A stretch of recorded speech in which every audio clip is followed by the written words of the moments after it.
Then let's unmute. Wow.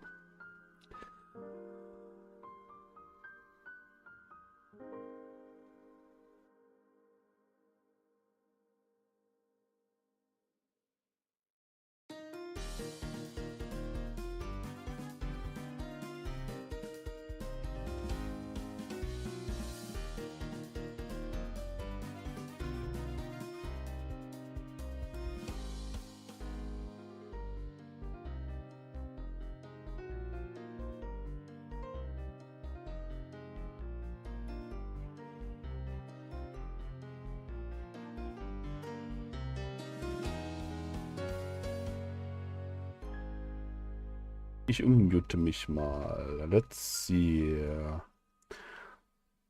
Oh ja. It works. So, how does it look on stream? Oh, there's a button. Oh, holy shit.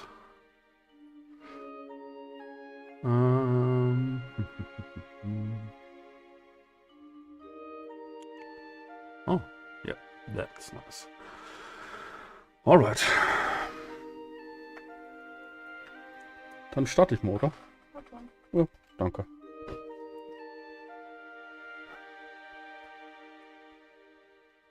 The captions are horrible. Wow. All right, let's get this started. And curious, I don't have my goalposts finished now. So I guess that was fast.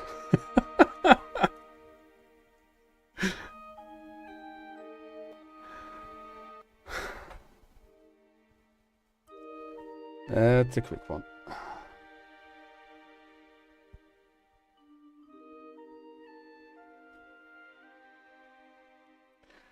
Can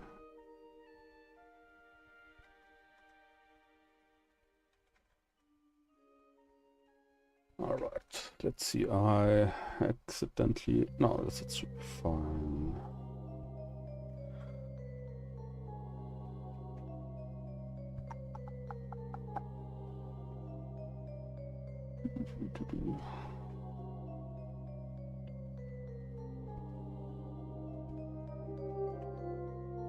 Yeah, I guess it's fine. All right.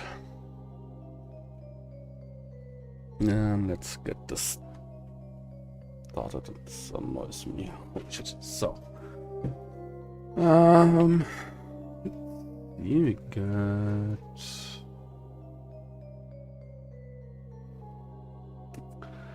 First off, we need our files over here. Let's. Oh, cool. This doesn't even show on stream. That's interesting. Then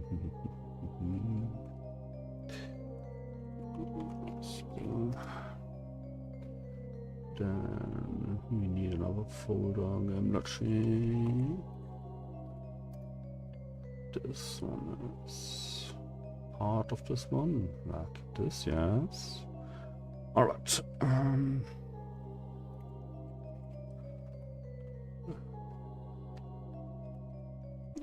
Let's name it like that.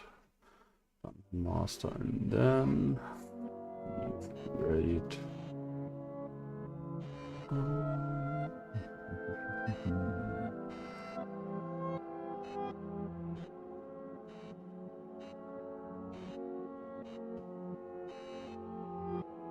So much new stuff. All right, let's start with this script, and this will be the general master, and it started. Yep, everything works like it should. That's nice. That's very nice.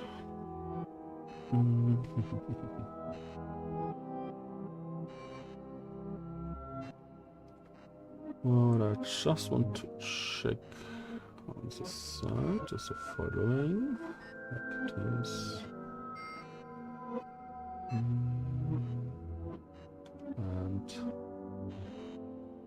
it is nice. All right.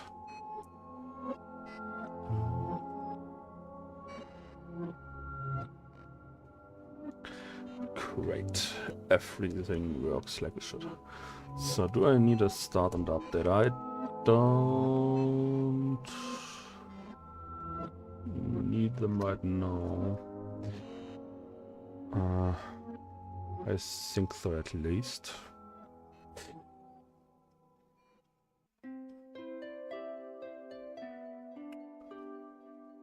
Let's see, now we will just finish everything up and then work on the files. It's, I guess, a better option. So we need a folder.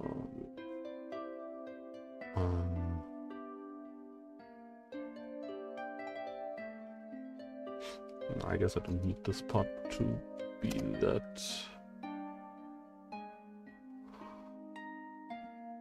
Like that, I can just throw it in there and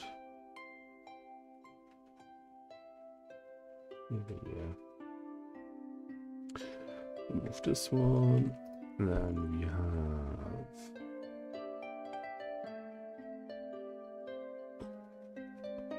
the dungeon rooms. I need. And so this one will save also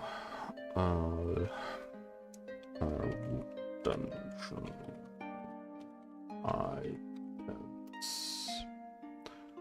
And not just items, we also will need over here the dungeon.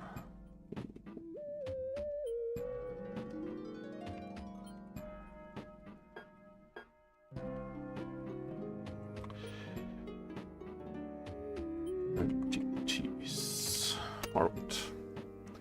I guess we will move all that in a separate folder. We need just a dungeon. This one goes all in there now. Alright, and after a short wait, we can start. Alright, we need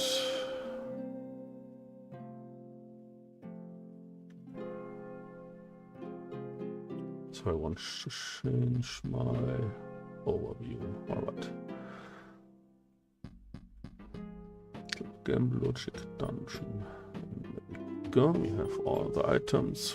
Everything I need is right there.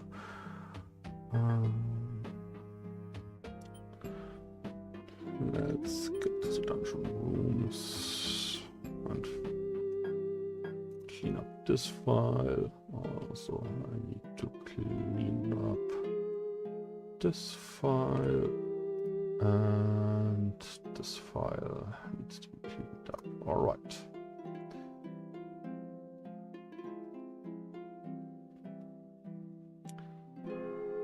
Let's see the item. What will it need? Does it need anything? We need a reference to the game object itself.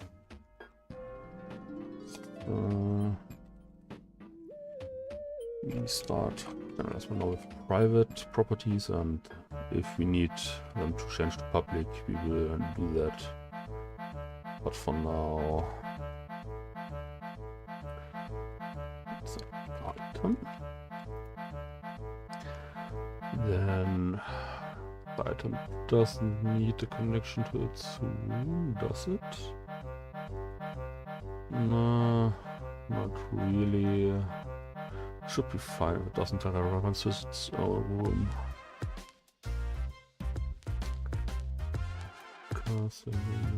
Yeah, that's fine. Then obviously we have the entities, so this one is I will keep that one last. transport type if possible. Let's swap to the items over here. So we have the item.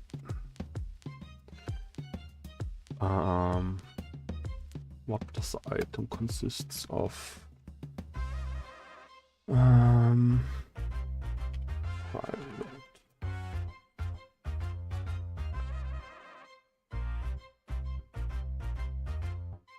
Is visible, will be checked on the item, yes. This will be just wool is visible. Private.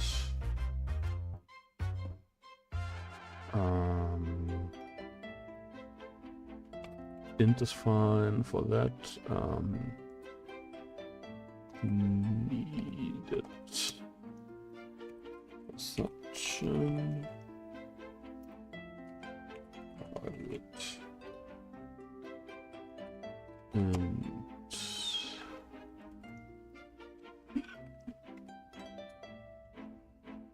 value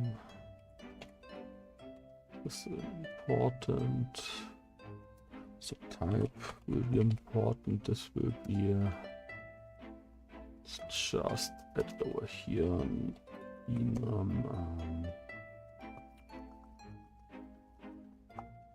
Item type.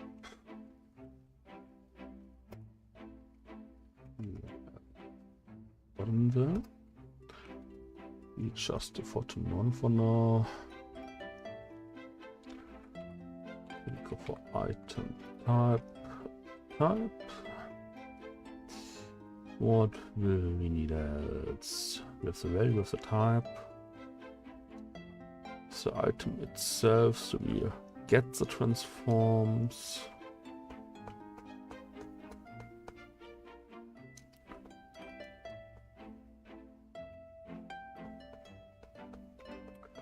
We won't need a bool if it's interacted with. Oh, well, we want it for now. Maybe we won't use it. Bool interacted. Nichts default.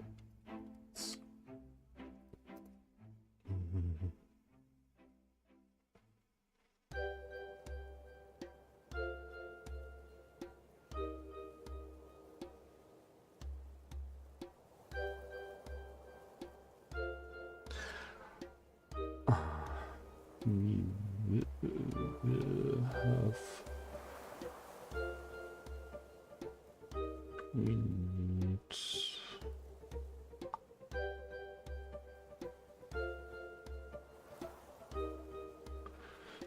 do I want to make own class for each item? It would be wise to do so. So it would be a reference. So what we will do is add an scriptable object. This is, I guess, this is a very nice idea. All right, let's switch back over here. Did I really forget something? See a night with anything, I guess.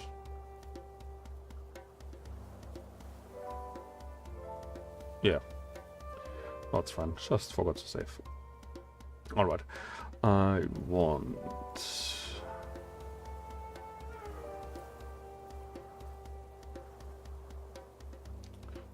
This is a prompt I should have opened. This one can. Oh, it's this one. So let's see.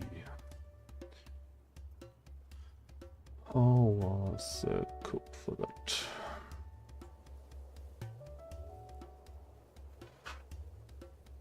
To see assets. Scripts, and I have my scriptable objects. I will use another folder over here. We call that one the objects. Then we create a subfolder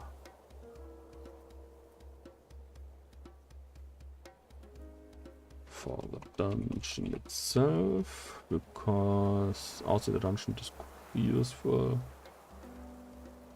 It could be useful, yeah. We do that for now, and then we add the C# script, which we call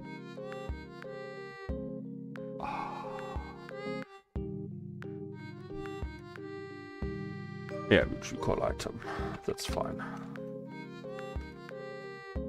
So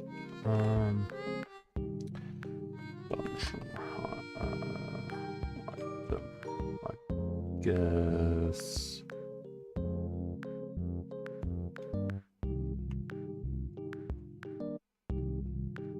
And then the sofa's the object. We do it like that, I guess. This should keep it hopefully a bit better usable if this grows. And I want the following. We change the class from mono behavior to scriptable object. We create as an asset menu, which we call dungeon item, and I guess that's fine.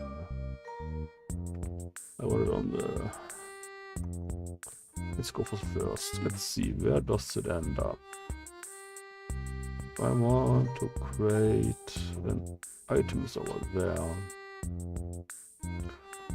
Alright, that is not like I wanted, but okay. File name. Oh, I see my mistake.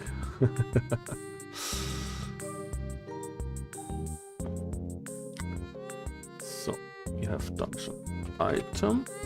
Menu name is dungeon. We start with script object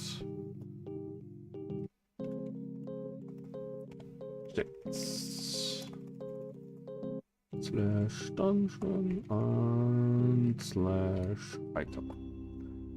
This means we get everything now.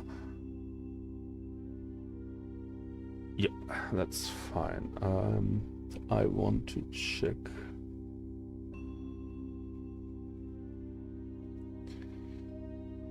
if I could. No, I can't do anything right there. That's fine.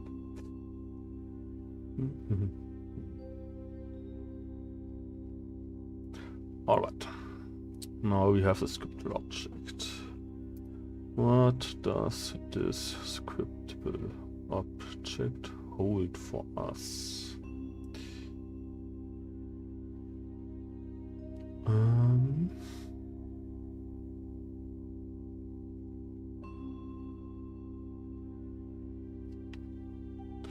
The thing is,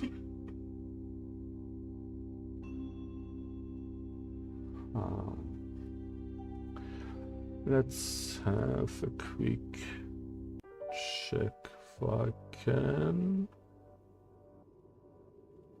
Choose. This is something else.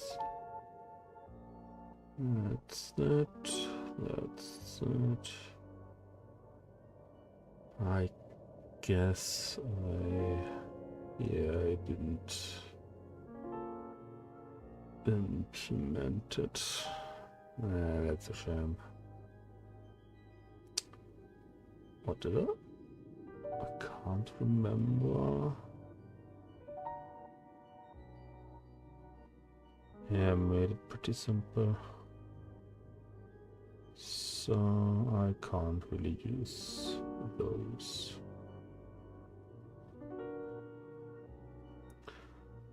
So what we will do?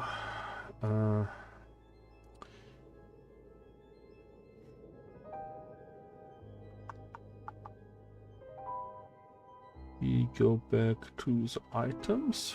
I want the item type. We'll restore the value. This one get adapted. So it's adapted value, so this should be saved, so we don't have to calculate it afterwards. The needed perception I can move over there. The interacted is important as same as is visible. So we need those items definitively on this one. And the scriptable object, we can have those. We can change them to public and public.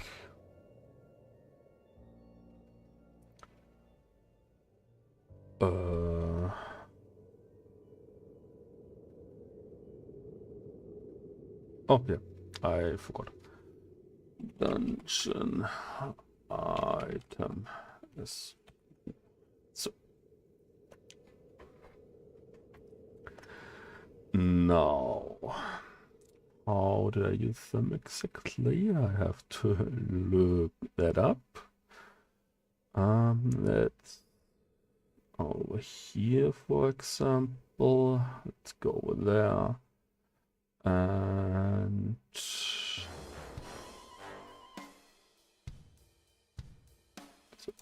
build of tower. The tower we have here.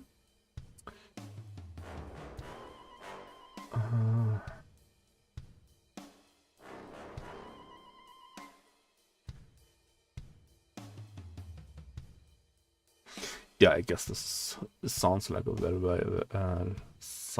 valid idea. I will make this a base class for all items and then modify that for the currently 2 subcategories I have in mind. So I need, yes, I need a reference for that. So we here we have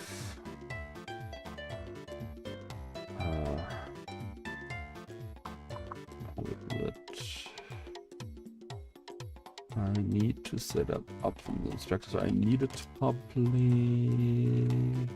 Well, I don't need it public. I can make it private. Dungeon serializable object. Then we have the base item. I should type correctly, which would be awesome as well. We have the game object. So we need that one referenced as well. This one we can get via script. Same, probably we could make it that the script object will be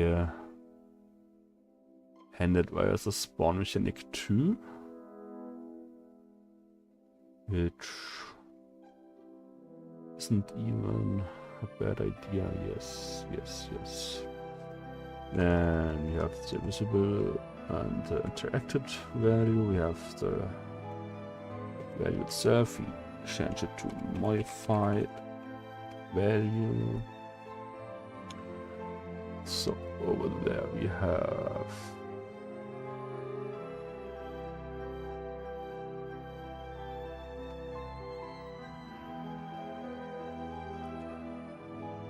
do I need to reference it directly as a public enum? I can't remember anymore. Let's see, where have I my enum script over here?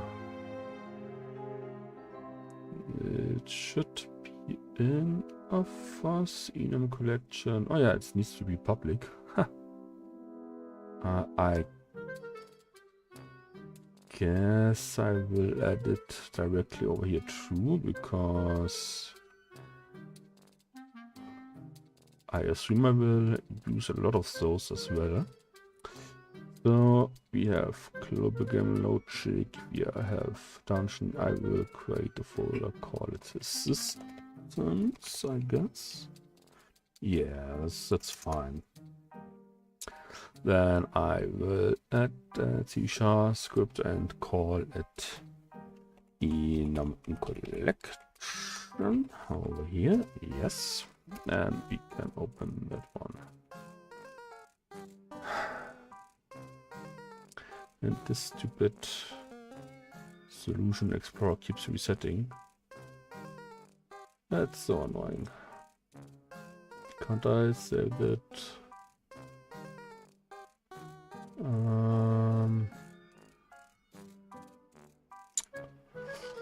Let's see. Before this one annoys me too much. Studio. Yeah.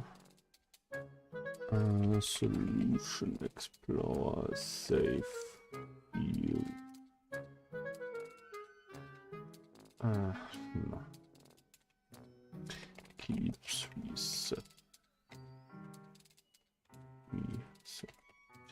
on startup. There you go. Nope. There.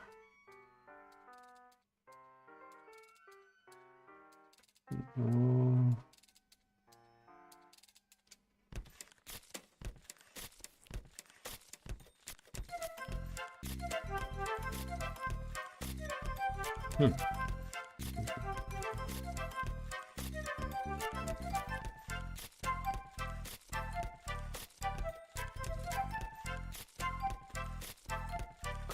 Well, I guess I have to look somewhere else for that. So somewhere I can just save this view over here maybe.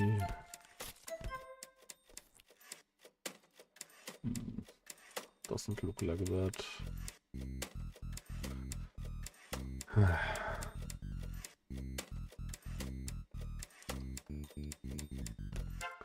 Let's restart this one, I guess. Maybe this works. But here, I want to restart this one.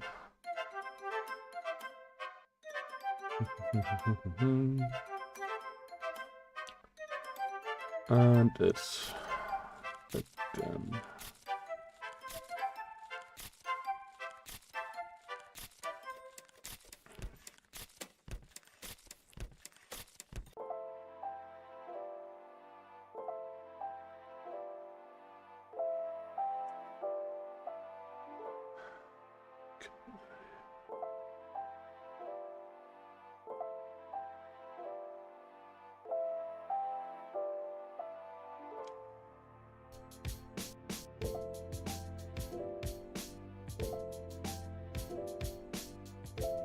Let's see.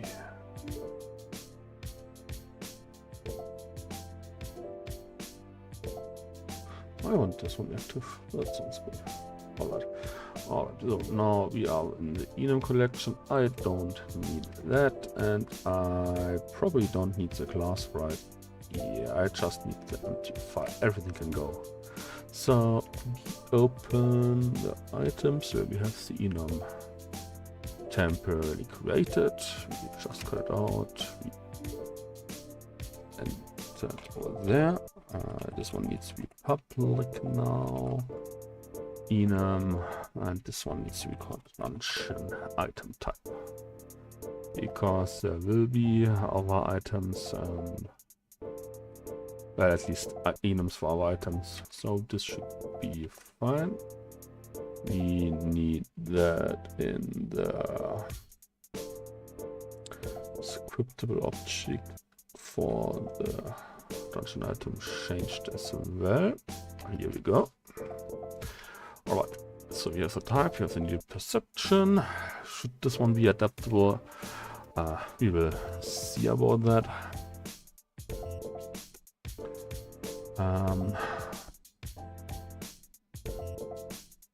Let's make them private and make them visible in the inspector via the serializable tag. So I don't have to make them public, I think, at least. So I need that one. There we go, and we add that. Doesn't this work here?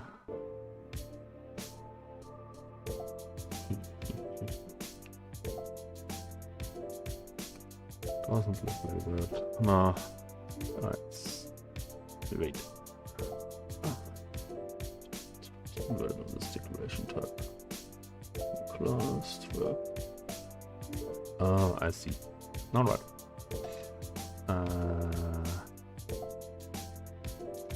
This one is the wrong one. I see. I need to use them somewhere else, maybe. I swapped the. Wait.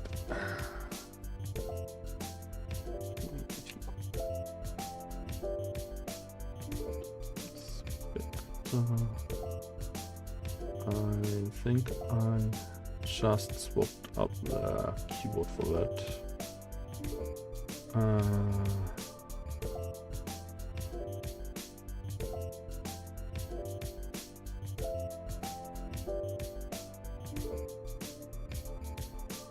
Yeah, right. I will just add those over here. Right. Okay. We have a certain item type, which is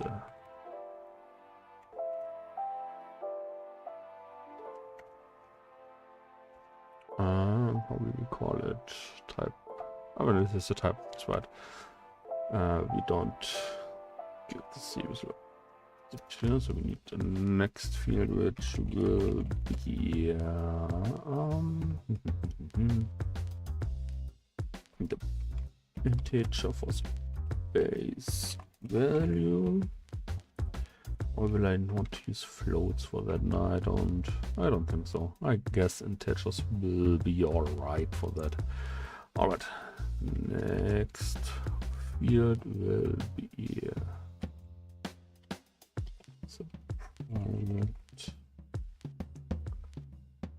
do I need more? For now, that's the base item. So we have the perception needed, we have the type, and we have the base value. This should be enough.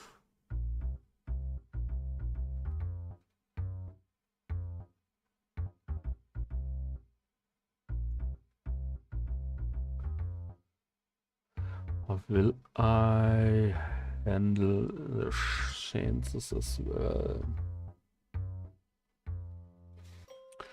Currently on my wall place, I have the wall objects. Over here I could handle the civilizable object. Well, I could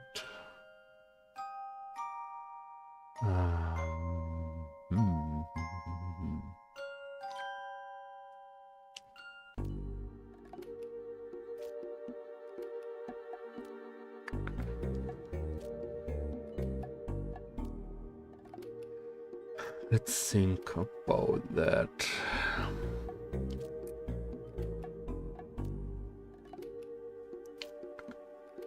I could use the chance and the weight of the scriptable object. So I could store additional the scriptable object over here, which would mean I can declare that property on the item on the spawn.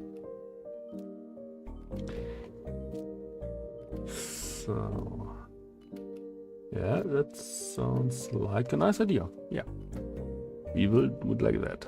So we get the chunks and the weight into the scriptable object as well. So we will have the private int chance and also a private int weight, which will be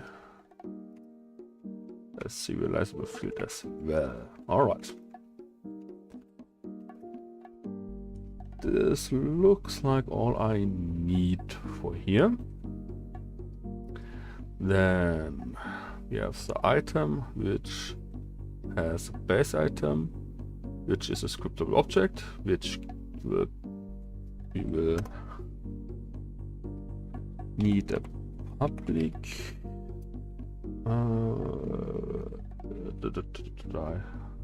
I'm so fucking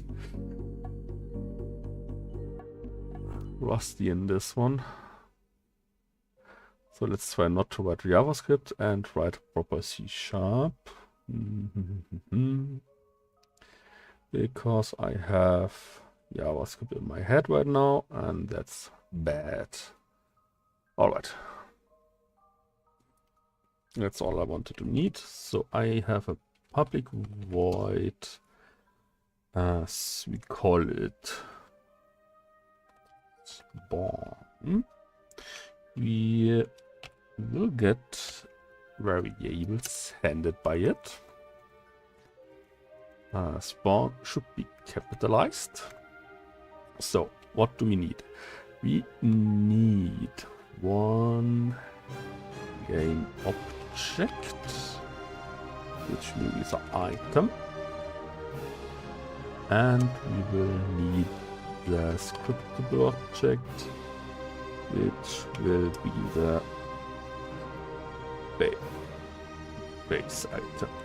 Alright. For now, what this means, the item will be that and that. Right, this is, well, this is technically the constructor. Should I use a constructor for that?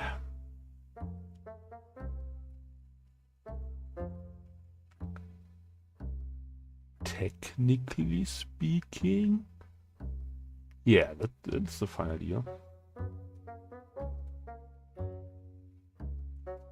And I should change the name to item, because item is a class. And I should probably change that for everything I use. Let's go master entity.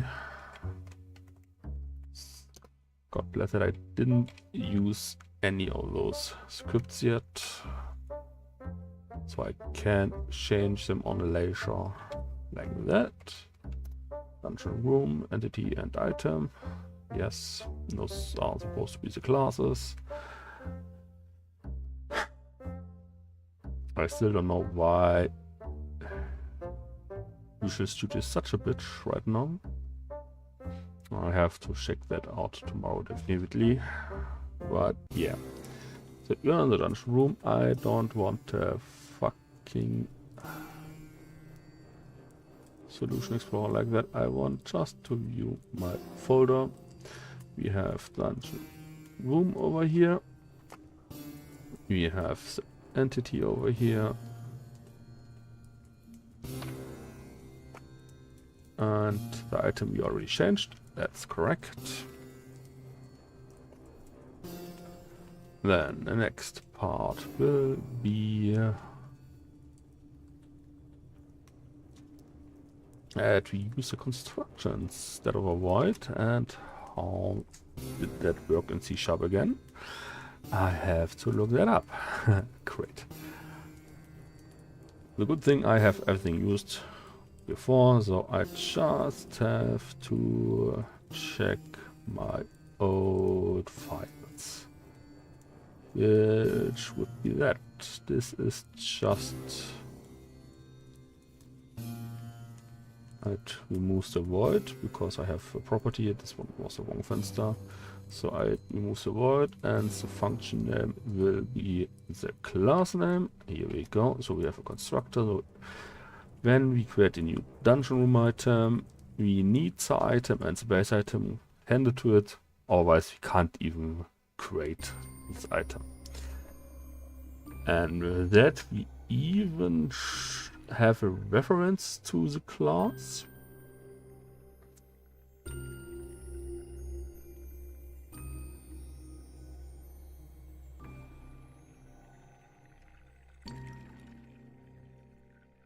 Does this mean I have to hand the item the class? Yeah, that's right. This constructor wouldn't work in that term because I would need to create a class on the spawn and attach the class to this. Well, this wouldn't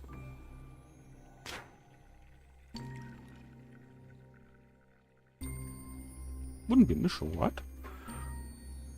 On the other hand,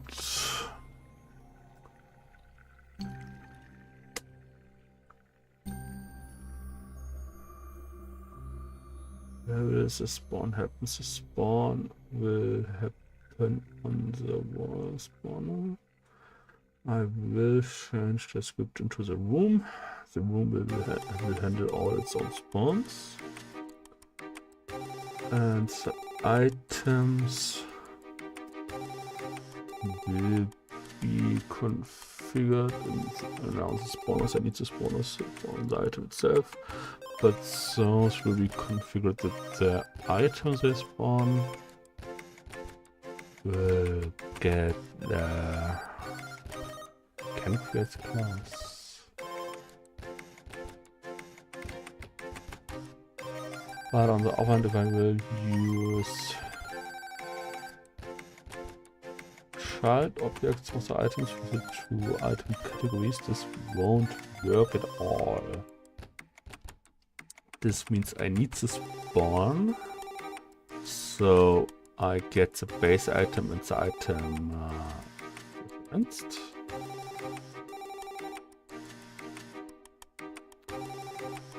Otherwise I could do that on the inspector as well. I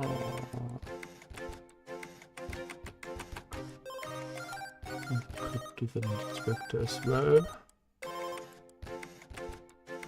So I don't need to spawn at all. Because I want to add items in the inspector already, though. Yeah, so we don't need that. We will use the same from scriptable objects. We just create for the item a scriptable object as serialized field, and for the item itself as well, because we will generate them beforehand. So we I forgot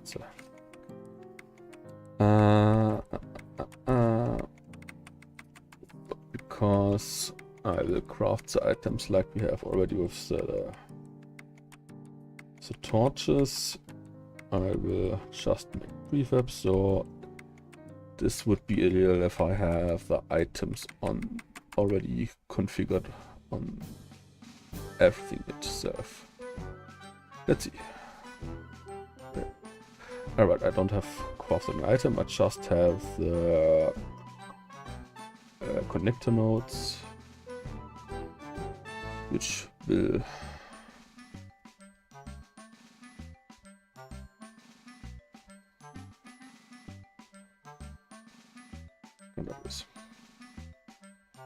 didn't I create a prefab over here? This is connector nodes direction B and A, and we don't have any script attached to it. No, we don't, because I didn't want to, because I wanted to use them universally. Great. So this means on the point light, this is just the light, right? The wall light node. Here we have the script right, because this is a fixed node for the light sources. Here we have the wall objects with the chunks and the weight and the object prefab attached, which will be the torch. So this one should already know all its own properties. Yeah. I guess that's the thing. So we have the item, which is a space item. The object. We don't. Let's change the names. This is a game object, and not the item. Or the scriptable object will be just the item, because this is basically the item. Yes.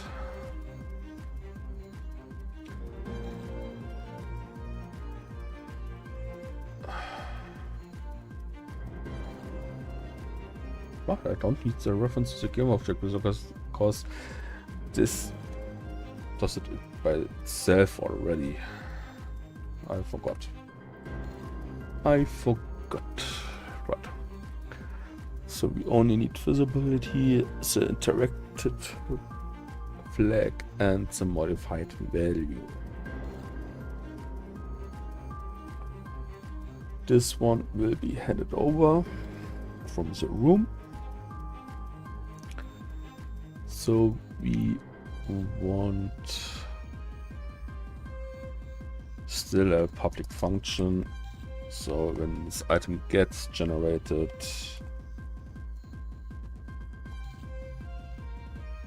can set all values for it. Great. Then I will just do the same for the entity already too. I don't have. Yeah, I can just do that. I want another scriptable object.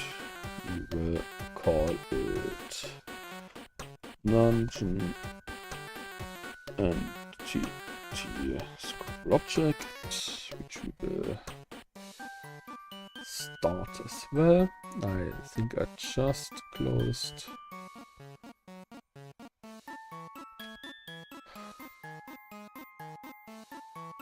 Yeah, I just did stupid. Alright. Remove those for now. Maybe we'll... Wait a sec. Can I... Do I do that the wrong way? Let's have a quick look. Save. Am I just too stupid to use my fucking Visual Studio right now? Let's see. Let's have a look. If I'm just too stupid for myself. We could make it like that. Yeah, I guess it's fine. Twitch looks good, and YouTube looks good as well. That's fine. Alright.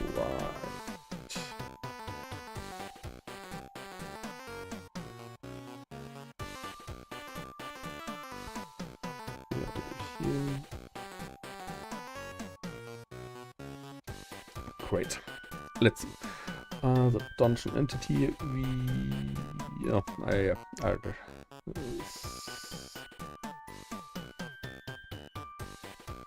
oh, it's even better. Unity Explorer. I was missing this one. Okay. Let's see. I want real quick these settings. Copy them in there. We want a scriptable object out of it. Dungeon item, scriptable objects, dungeon item, entity. Or I think. Let's check.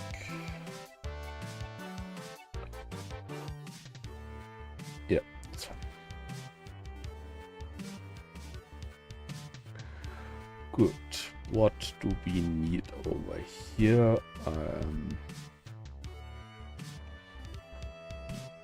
Can basically use those, copy those in.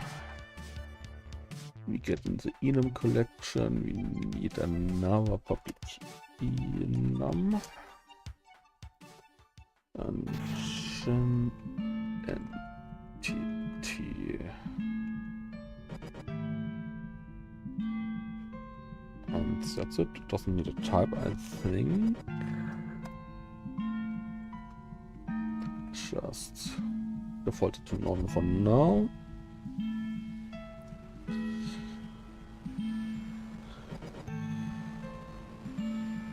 Yeah, I guess we will need more than one enum on this one. Because we have the end. No, we can change it to the type. Because that will be fine. Yes, that will be fine. The entity itself will be saved in the scriptable object. Oh yeah, we need a name for that item as well.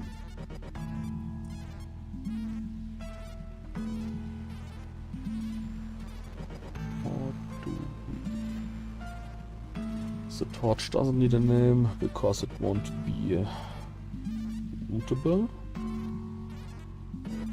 So the lootable will need the tile, but this will be on the class itself.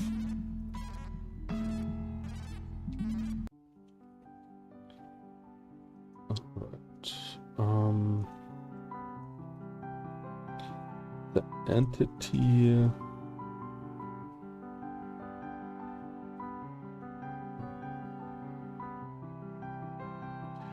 Let's give it its own enum first. The dungeon entity type is the type. We don't need the perception, we don't need the base, where we just take the chance and the weight.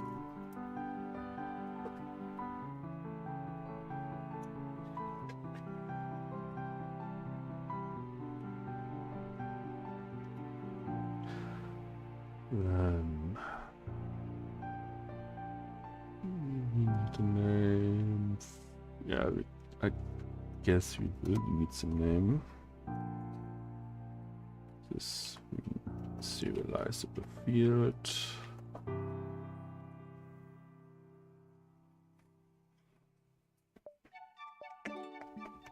Make a private for now.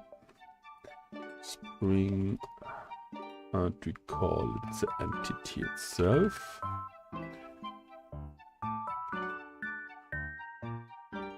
Just, yeah, we will use it for the clarity on the items too. So we have a private string item.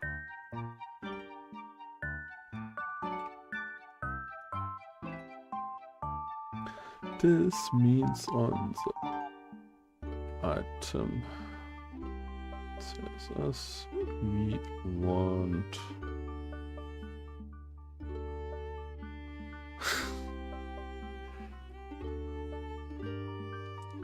call it the base item. That's fine.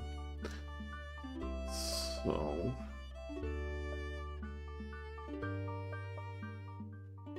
entity, we have the type, the entity, the chance, the weight. That can use value, and that's fine. So just to make that a bit visible, base stuff. Now, DS.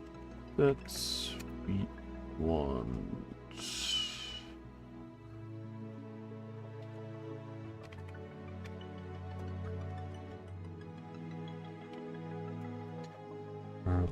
Private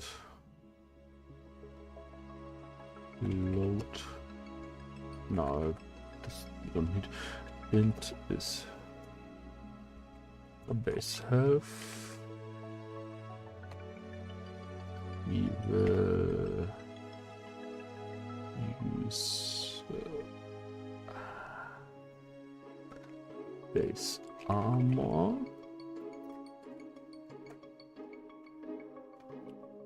We might change this to damage itself.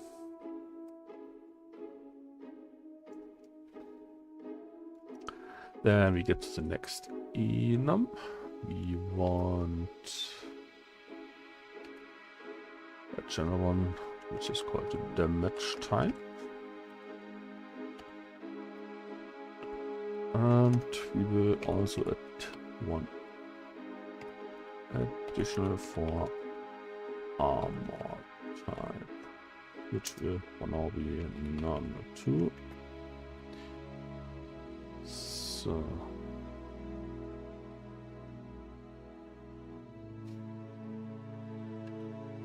then we have base armor. We just copy that for now, which will be armor type, which won't be an int armor type, and change this to the damage type and enum that one as well. Alright, we have armor damage.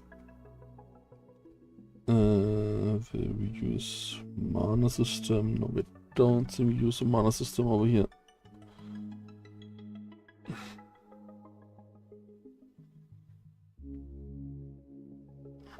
So those stats will be fine.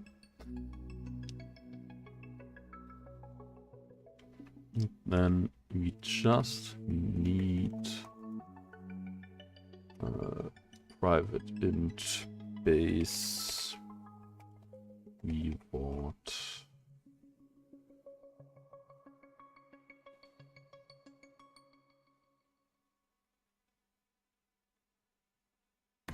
And maybe we add an drop mechanic as well. This would be a good idea. So I will use the following, because this is a great link to use in my opinion. We add to the start a serializable struct. We call it props, and we don't really have the items yet, so we have the amount,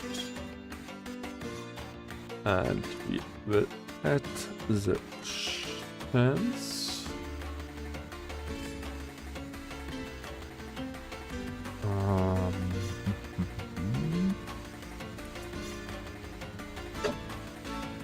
The chance is amount. So this would be enough. The type comes later because we have the class not ready for it yet.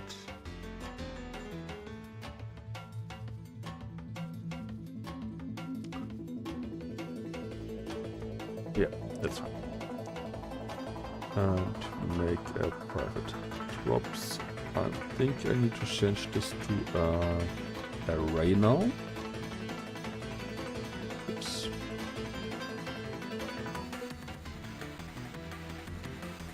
Alright. Do we need anything else from an entity? We have the health armor types based on the chance and the state. Let's clarify those really quick.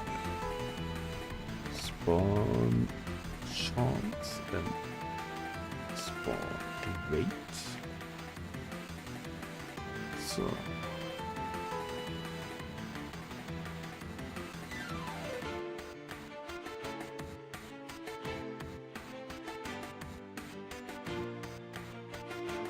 yeah, those look good. Do I want to add it to the item? No, I don't want both in there because this is on item 8. on the item itself, entities will use this one.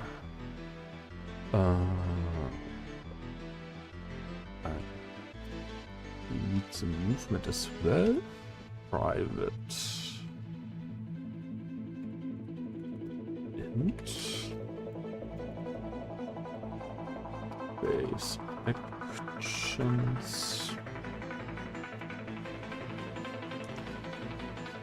And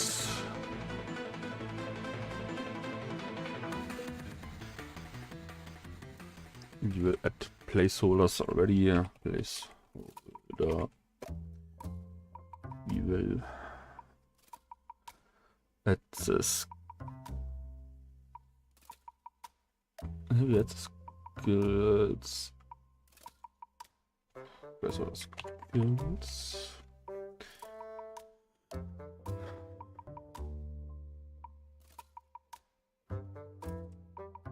Which I want to add as an array like that, which will be the skills, or do we call it abilities? Skills is technically the same.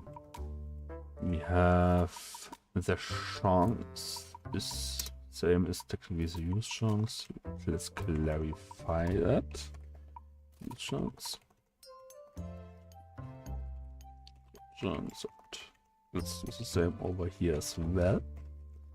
Alright. We have the use chunks. We have public int.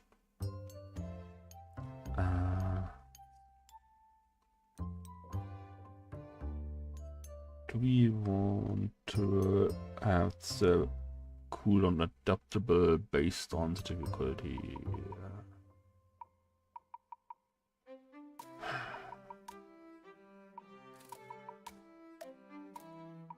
No. This will be for each enemy the same, I guess.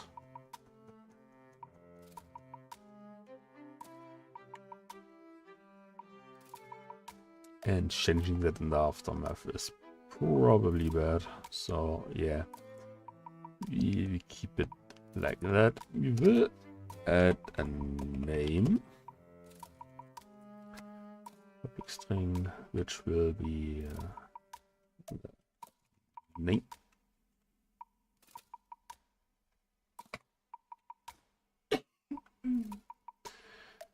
And then we need skill placeholder. Oops. We add the placeholder over here. Skill reference, which will be a class. And that's it, I guess. So we can make here serialized field private skills as an array, and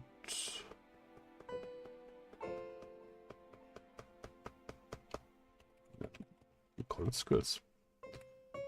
And we can pop the rewards out because I won't change anything based on the values. So all will be static and don't be changed in the scripted object. Otherwise this will be annoying as hell.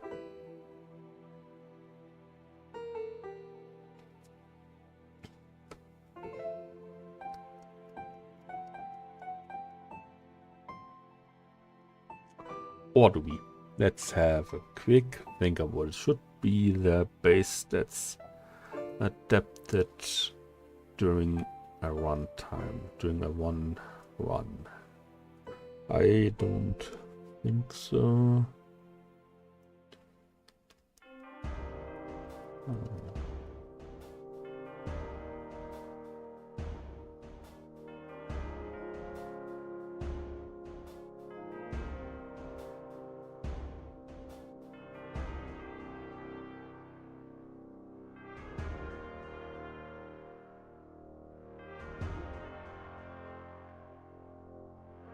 I guess we'll make some during the function calls and add to the function the parameters that if we have any modifiers. That will be far easier. So we need here the skill reference, which will be a class most likely.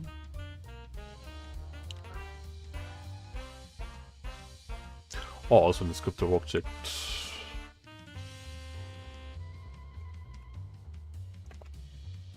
Alright. And we have that.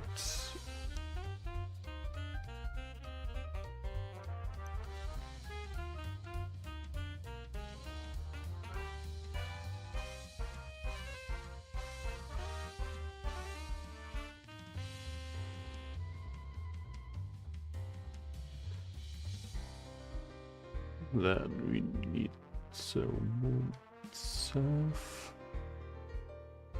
So room will need a reference to all of its objects inside the room. Also we need one serialized field because I want to add that in the inspector, which will be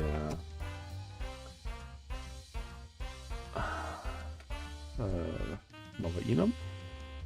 So we add 2 new enums, which will be the diff.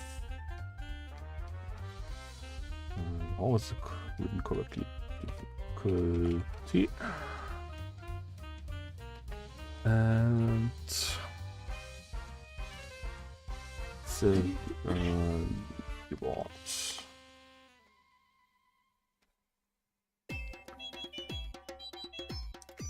We can add this already because I just want to have 3 different kinds of it. So we have difficulty 1, 2, and 3. Just plain and simple. I really need an identifier when I use integers. Are you serious? Let's have a quick look. Where's my enum collector? My enum collection. There. Yeah, I guess this is because I use integers. Yeah. Then we change it to properties. We have low, medium, and high difficulty. Level and reward level will be just the same. Here we go.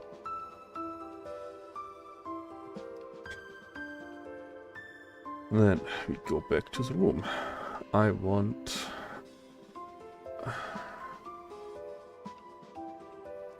I do not need a reference to game object because the class has it already itself. We want the difficulty level. We want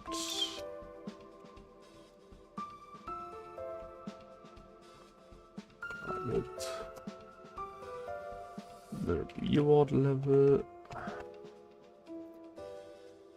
Then we have properties which will be created at runtime. So we have integer light level.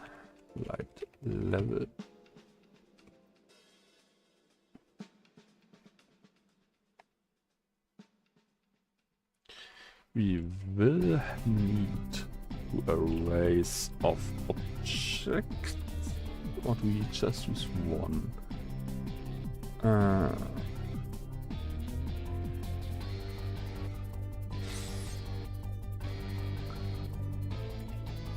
Technically speaking,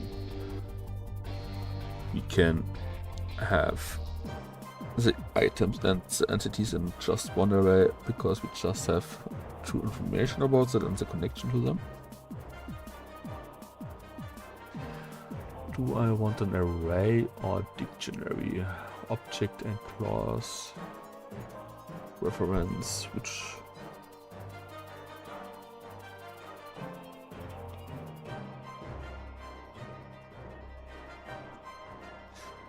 Yeah, I will use a dictionary for that. Dictionary. The key will be the object itself. So we call it the game object, and the value will... We need to... okay. One dungeon item, which we call room items. Great. And then we create the same, but not with room items. We want the room and T room and T. How was it? Okay, das war just... Und jetzt dies. So. Yeah, those. Which is alright. Then the next...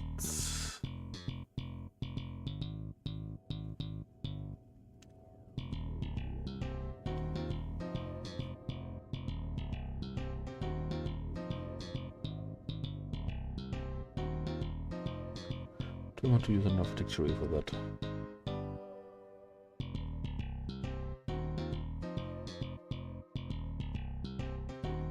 Yeah.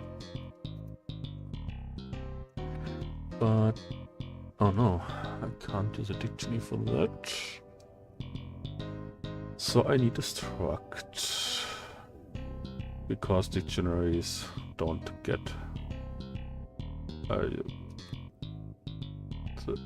don't get viewable in the inspector,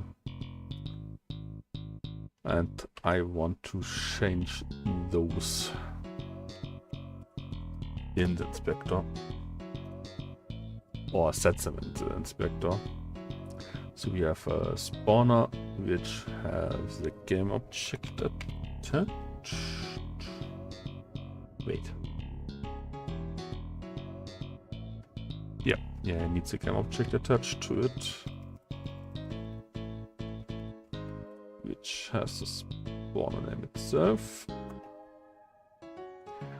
And then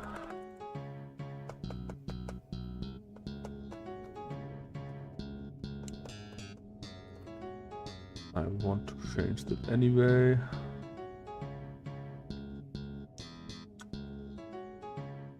So we call it for now the dungeon spawner logic, which is a spawner logic. So I don't have to get them by runtime, so it will be performant in the long room. Alright, let's get another script over here. We need the dungeon room spawner.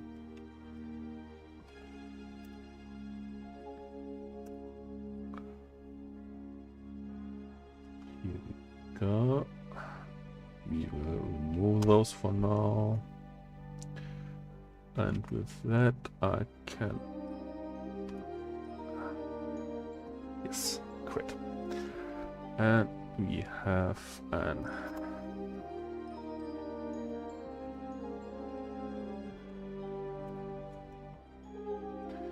serializable field. Let's see if this works even with the privates. I haven't tested it. Which do this spawner as an array, which we call the room spawner. Alright, and let's column to that. Let's check this really quick. We have serializable for this entity. I want to create an entity real fast.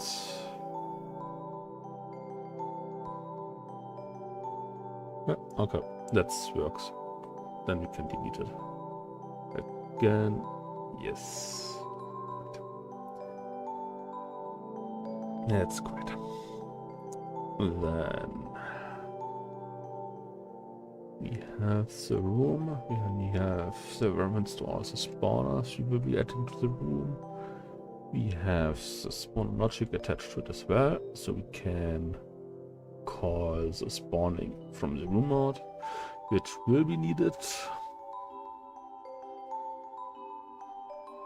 We have the difficulty level, the reward level on the room. The light level will be important.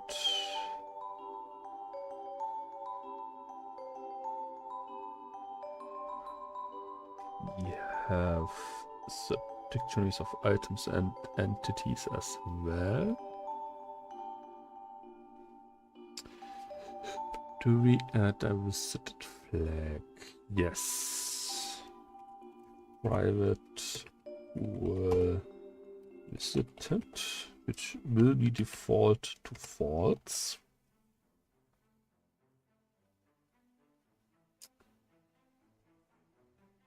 Or do we want the default? Yeah, I guess it's fine.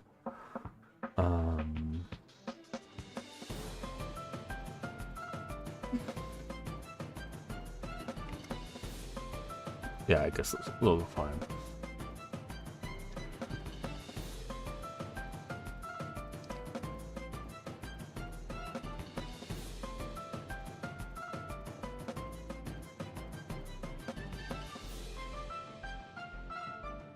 Yeah, that looks good. So let's modify the prefabs real fast, which means the torch doesn't get its item because I have to change things too, which I will. So it's a global game logic dungeon systems. Then I want. We have the object manager, which will be removed. The script objects are important. Now we get to create a folder for the dungeon. We will add folder items, folder entities,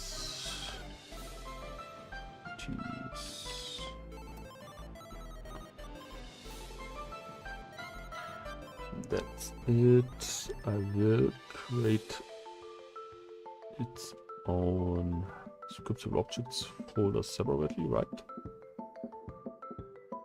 And where do I save them?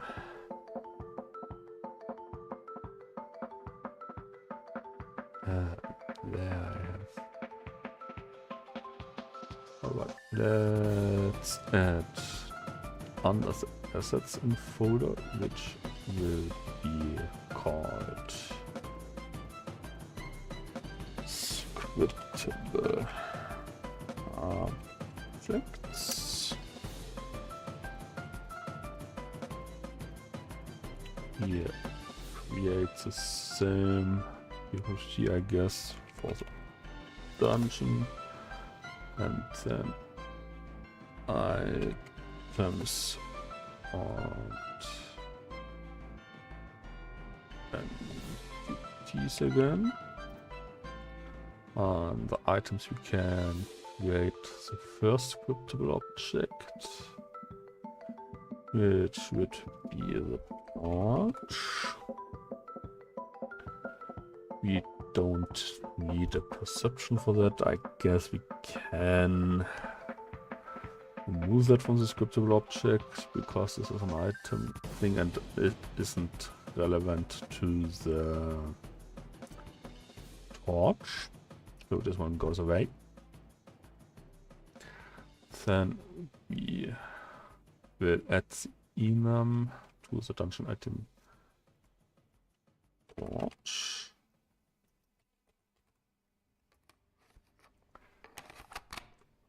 This means we have the torch as yes, okay.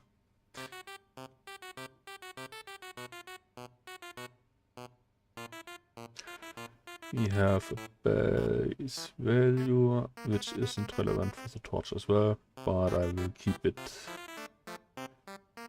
in the sculpture object.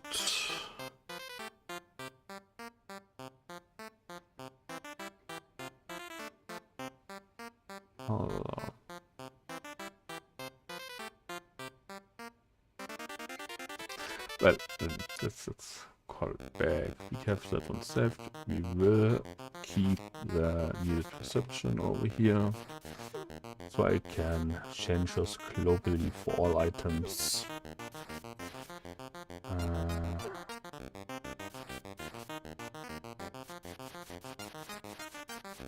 Yeah, I will just get those. Yeah, maybe I will create a label for those two later, but for now that's not really needed.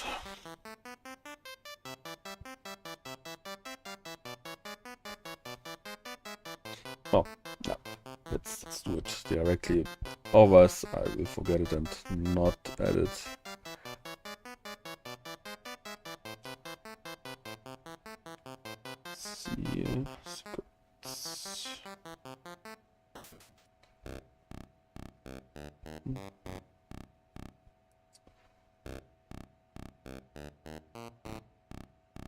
I have an example somewhere for a header. Yes, I have. Nice. And we call this one up general.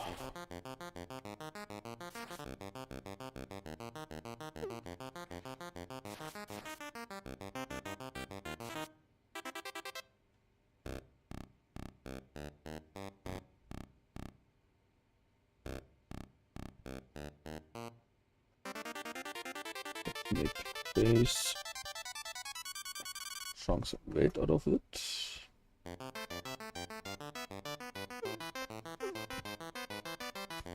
And slowly I start to regret adding those in here.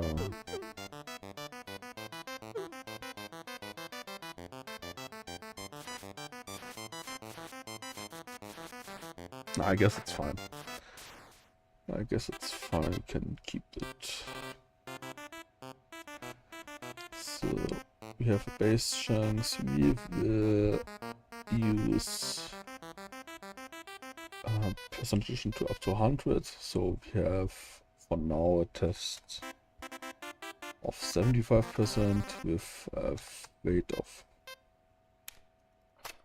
50. We use always 1 to 10. It gets. Let's see. How did I exactly use weight?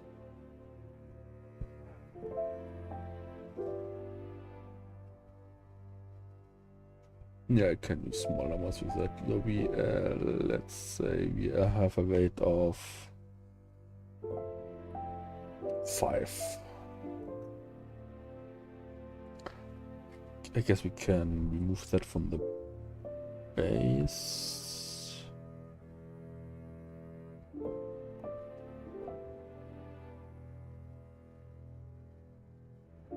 Or do we keep it on the base?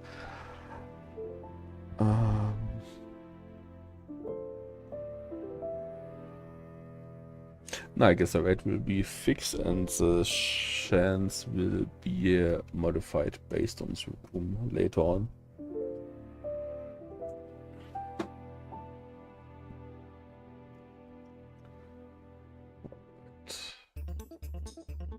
No. We call it also to torch.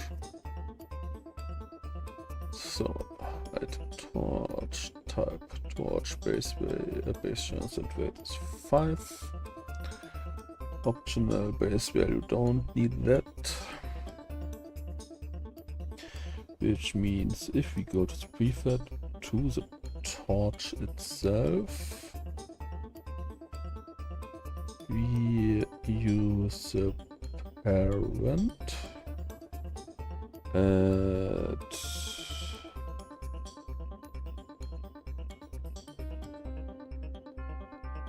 oh wait, we didn't yet change that variable. So we need a C# script which is called torch.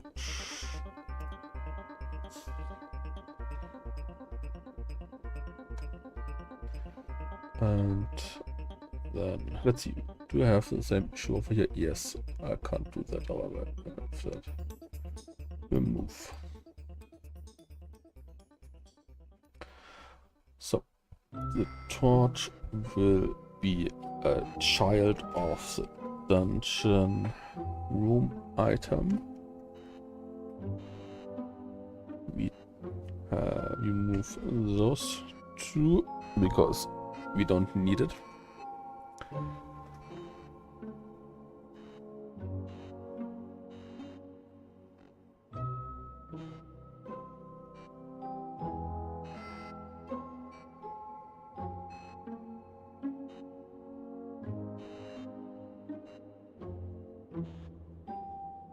Then that's it. We have a private integer.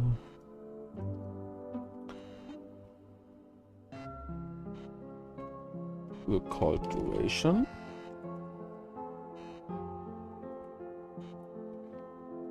Duration, which will be an unity engine dot random dot range 0 to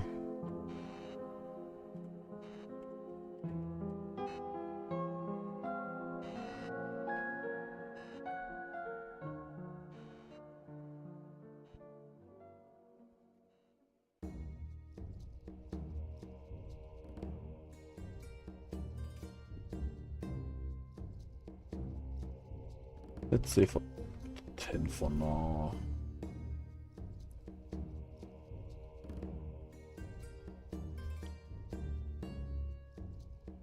Well, maybe we will change that. We don't create that for now, but we will have a serializable field with int max duration, so I can adapt that on the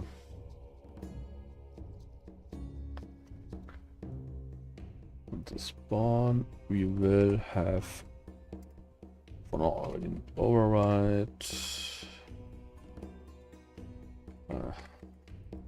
Not like that. Public. Oh, public override. No, not like that. Oh, exactly was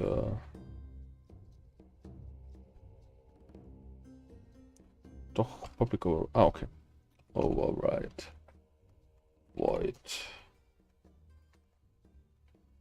Spawn.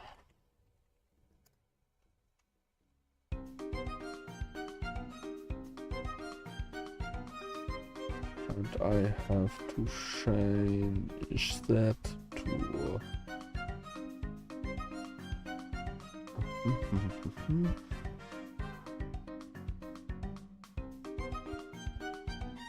virtual. Okay. Public virtual void spawn, so I can override. Yes.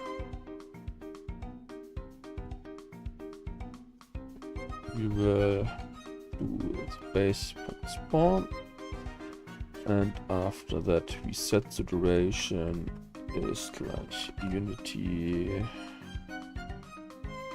engine.random.range.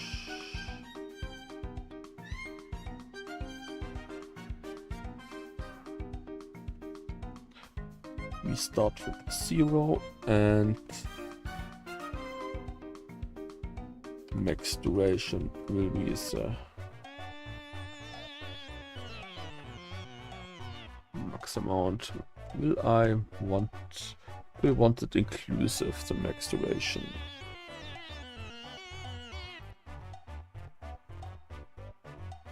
Yeah, I guess this makes sense. So we add 1 since we have max duration of value int, so it should be 1 more. Alright. Does torch need any other properties now?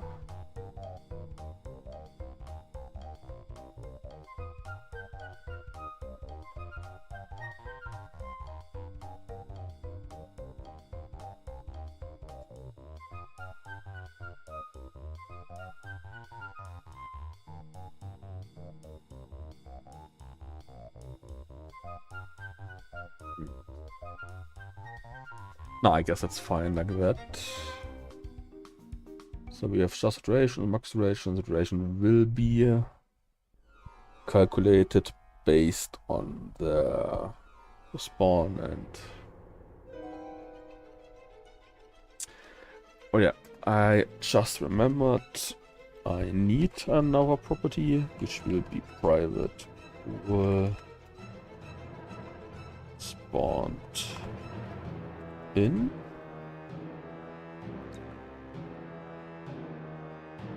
Which will be default to false and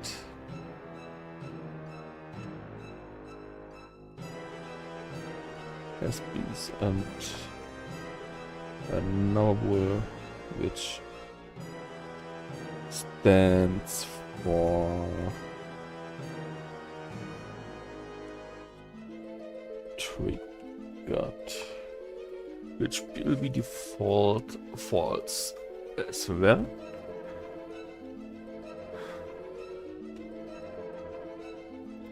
We'll create another public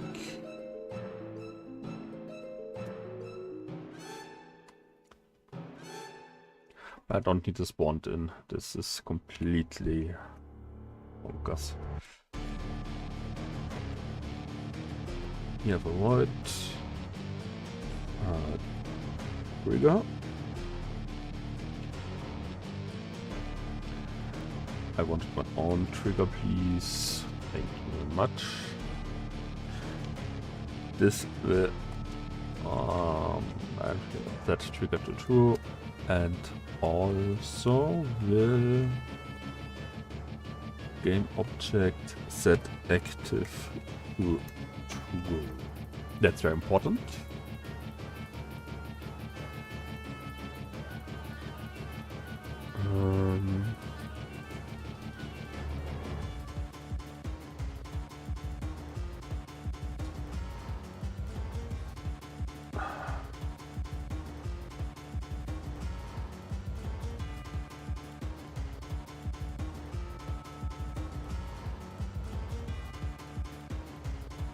What else do I need? I need the function for the duration to count down. Let's see, how did I make that?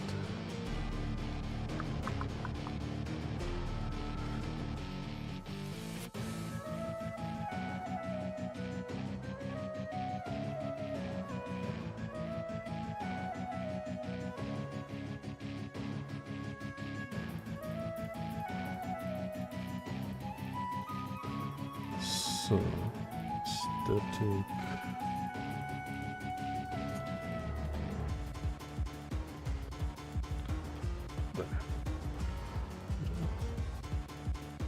on turn.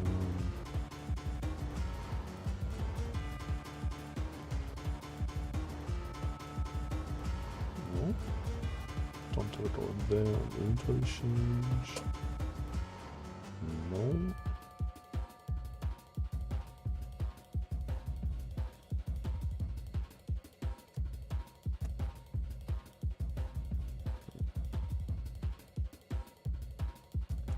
Let's have a look on the game manager then.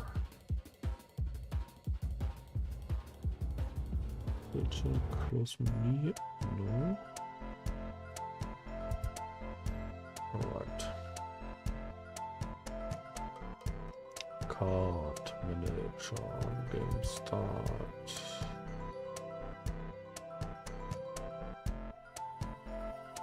This is on game start. Page was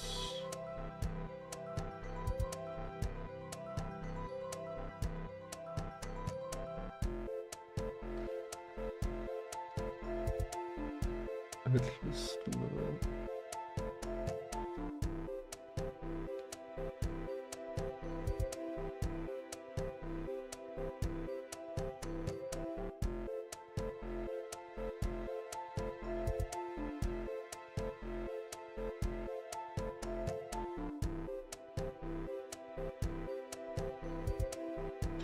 alright. Then the next one we have to add over here will be on the global game logic. Systems, create C# script, event listener.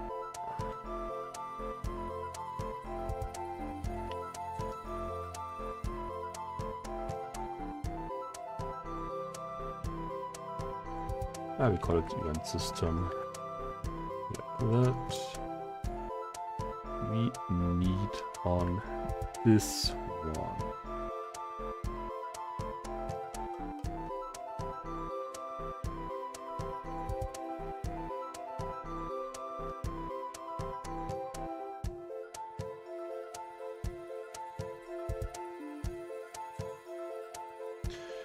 Didn't I do anything, any of that? Oh, no, that's fine. I will just copy that one. We remove those because we don't need... Not we, let's have a quick look.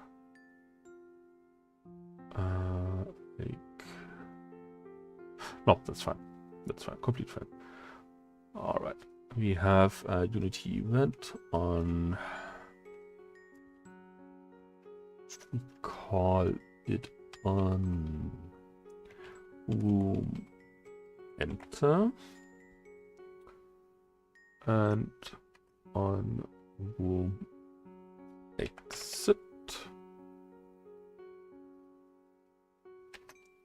and then I want the general one for on room change.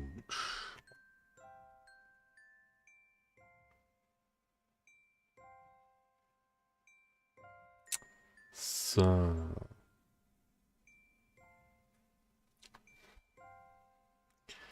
we can now add the private void.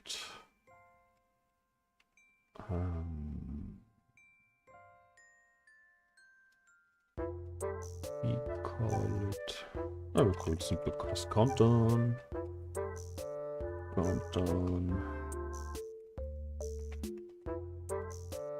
We don't need any parameters for this one.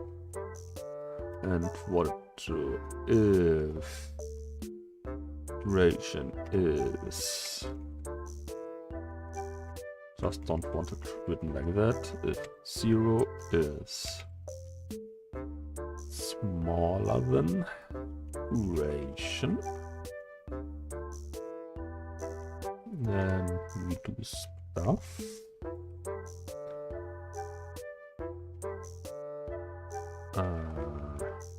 Why doesn't it complete the whole thing?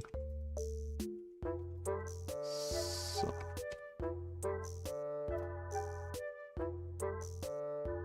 And we add the return as well, because and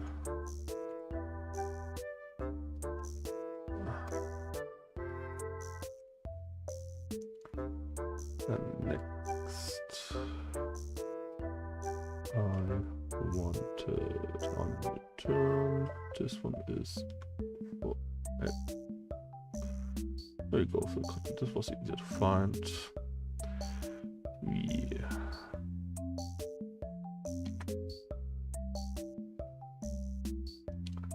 add that one over there.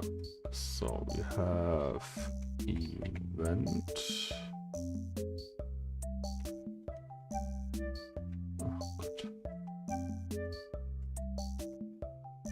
Event system dot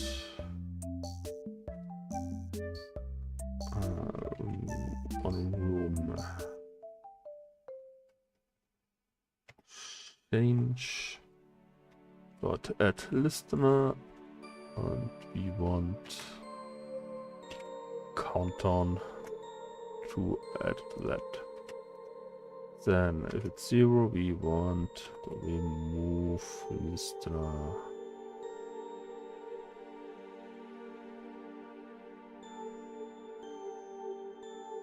No, this is not what I want.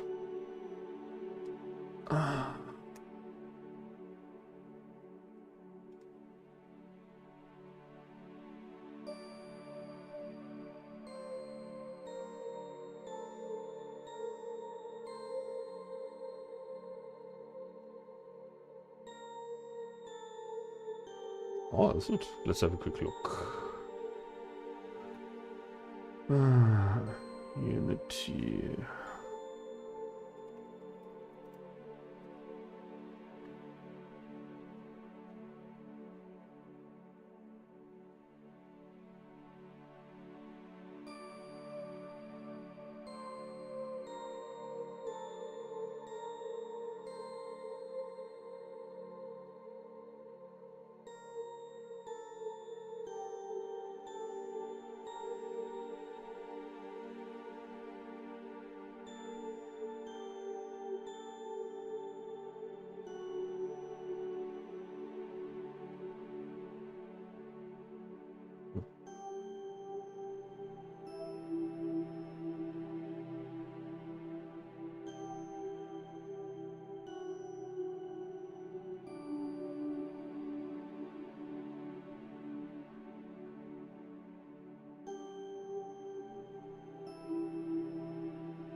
Let's see.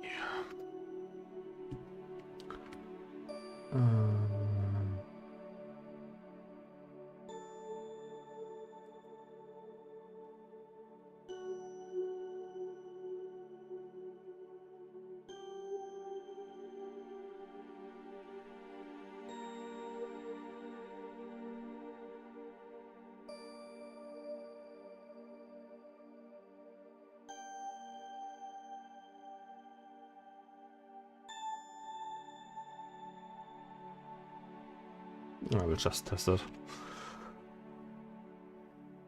We'll just look if it works and fine. And duration minus because we just subtract 1 from the duration if this one gets triggered, and the room change will be just triggered once, so that will be fine.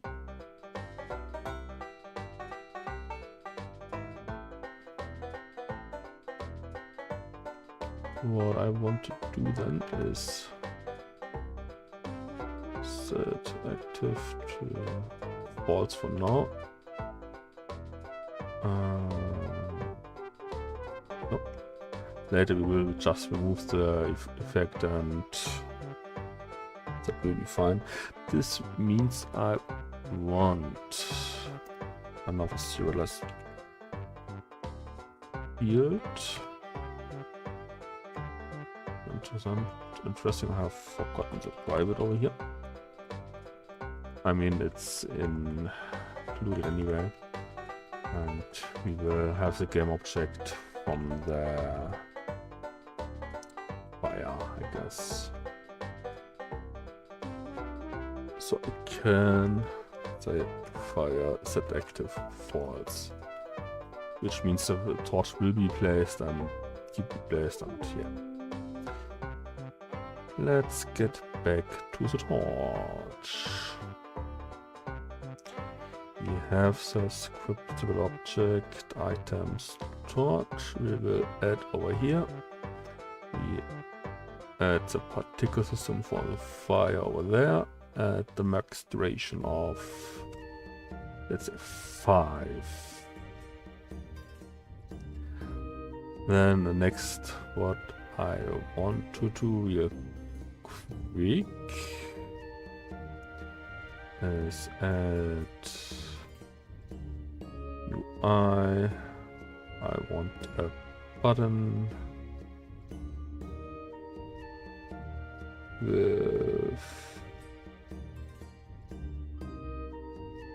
the text over here. Test button. This test button should on click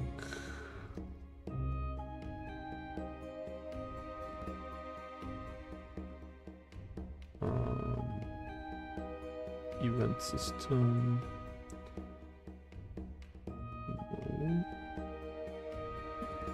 Alright, I can keep it in the event system. I will add a little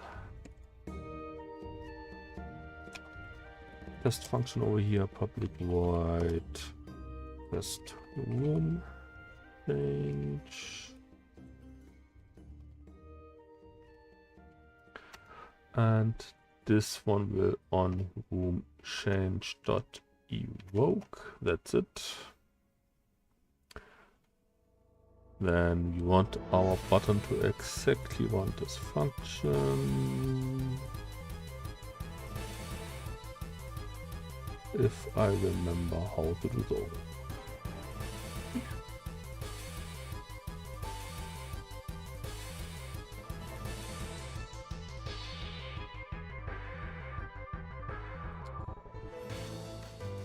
I need an object to see. Well, I need the object. So event system anyway. Let's add a create an empty, which we call the dungeon master. Wait. Save scene. Can I add another scene over there? Yes.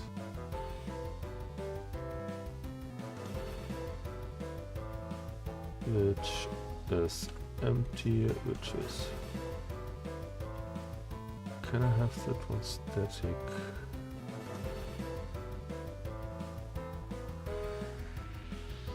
I will experiment with that later. And I will just call this one first game. But test. This one gets the event system. Not double, I just want one time. I Oh, I did at the bottom to the torch, I think. Yes, I did. Oops.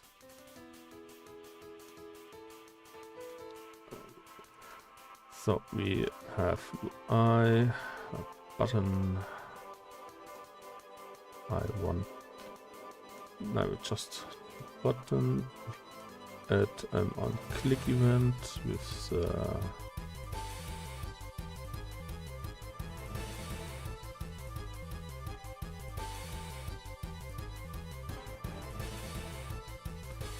with the test reference to it. Then I can call test moon change, save, and now I just have to trigger the torch.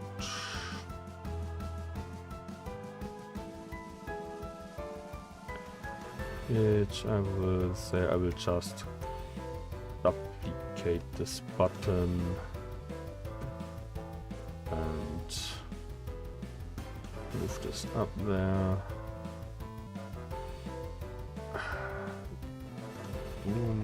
Change and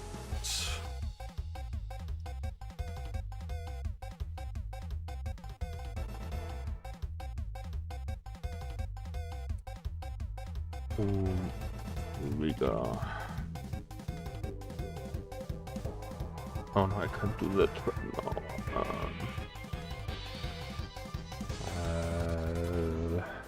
Let's move the button, we don't need it. I just change it on the torch itself to make it on start, which will have the whole triggered stuff in them.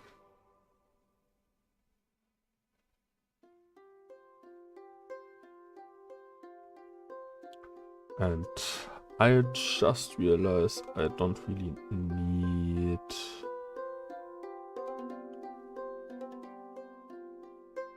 well, I will keep it in case this doesn't work. I will keep it. I'm absolutely not sure if this will work. Which means if I press start now, remove, I have to add the TMP later. So I have the entrance, I have the connector nodes. Oh, this is from there. We have one wall double cove with one eye and those. Let's have a look at the torches themselves. I want change debug triggered max duration is 0. Alright, because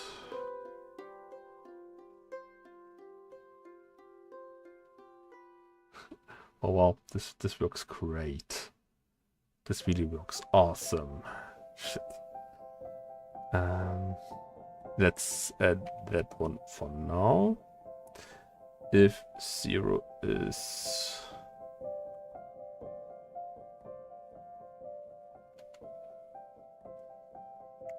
greater and equal the duration, because if we get into the negative, this was completely wrong. So let's rerun.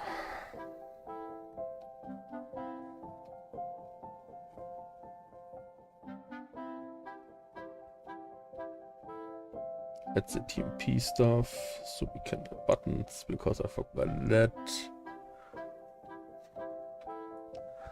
Alright, we have one torch with duration of 1, one torch with duration of 1, and we have 3 torches with duration of 1. Let's try again. 1, 2, and 1. Alright. We add room change. Nothing should happen. We add room change and 2 torches should get down. And if I add... Oh no, alright, this works like it. Cool. That's good to know. Alright. Then I don't need that triggered one, so I can remove that and remove that. Because this will be handled to the eventals now. Great. Then we have a very important function over there. We can remove that fancy button.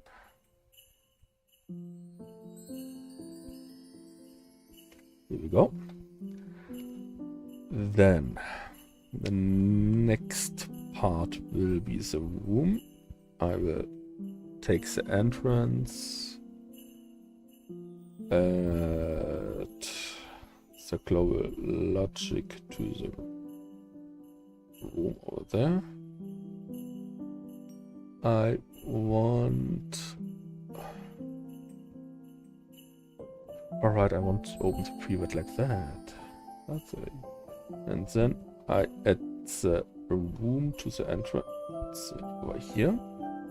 Yes. Remove this one. I can leave the debug window normal. So we can add those, add the room spawners. We have 3 of those. Let's do that in the prefab itself.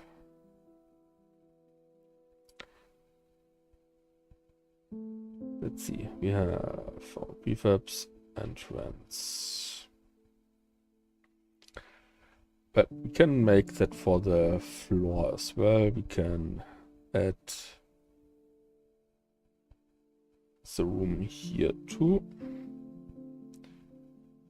Because why not? Alright. We start with the entrance. We have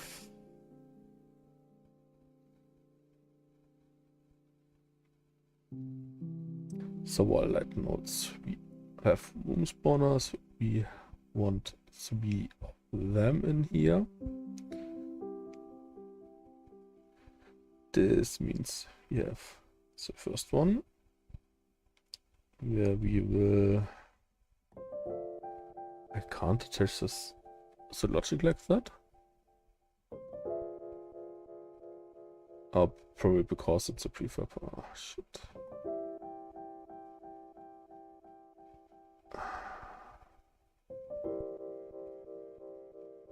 Did I something? No, it should be right. Yeah, I wanted script over there. But I can't attach it because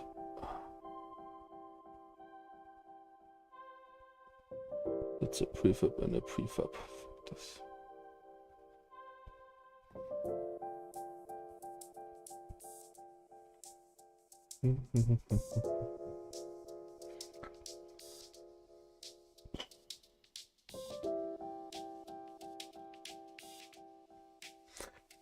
Otherwise, if I wanted to add the prefab, this wouldn't work.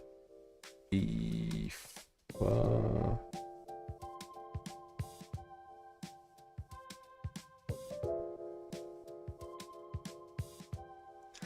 and I wanted controlled by the prefab in the end. So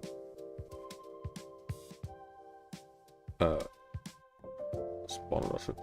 Oh yeah, right. It's a. I have to use the current wall placer script because the other one doesn't exist yet. I completely forgot that. And now it works. We have 3 different spawner over here. We add them. Then we have the room set up too, for the test at least. We'll do the same with the floor as well. The floor has 4 spawner. Oops, not 41, 4. Where we go from the top to the bottom.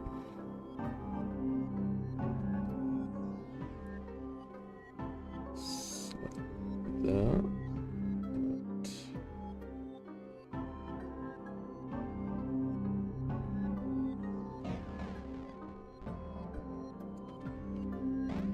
That's all advanced for now. I mean, the script will change anyway. But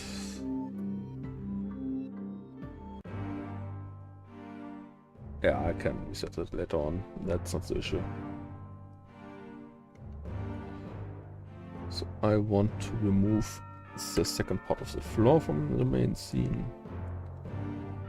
The event system can be removed from now too. Let's make this one properly Unity. It's a big scene.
I should add Unity to the search as well. Unity. So.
Okay.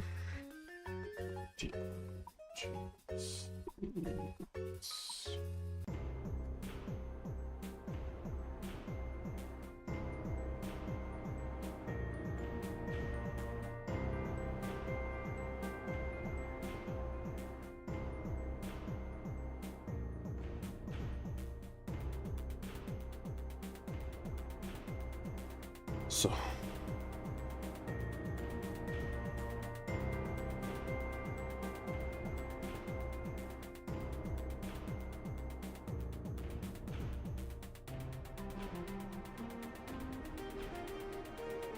Let's see. Find something here. Sure.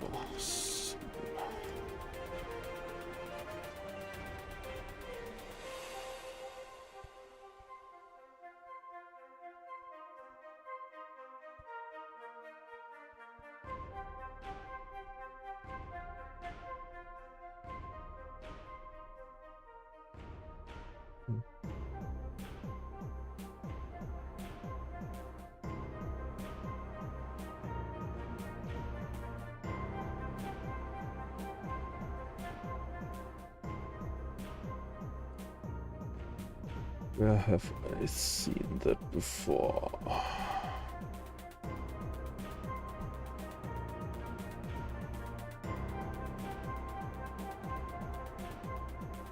No, oops.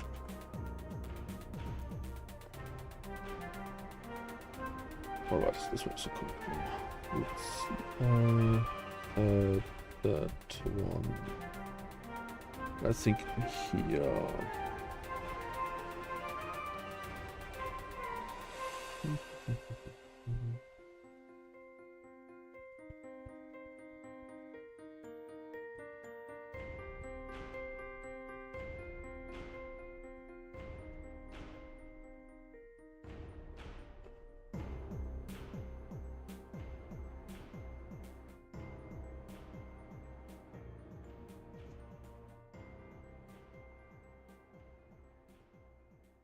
So.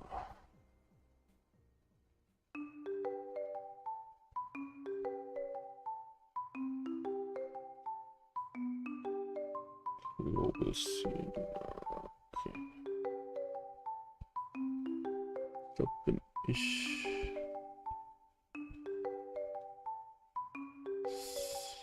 Soweit.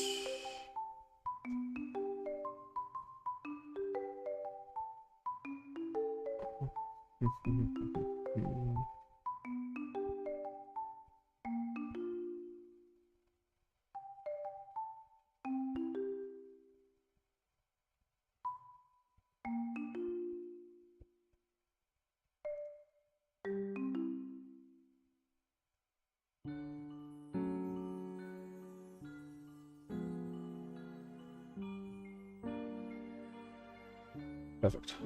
Da habe ich's.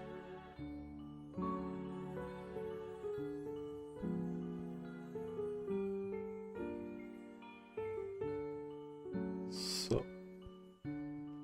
Das heißt in Unity Szene.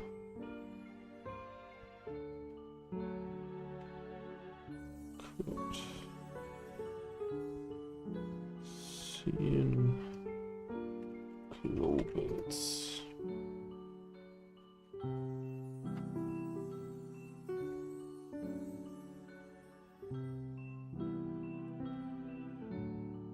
So.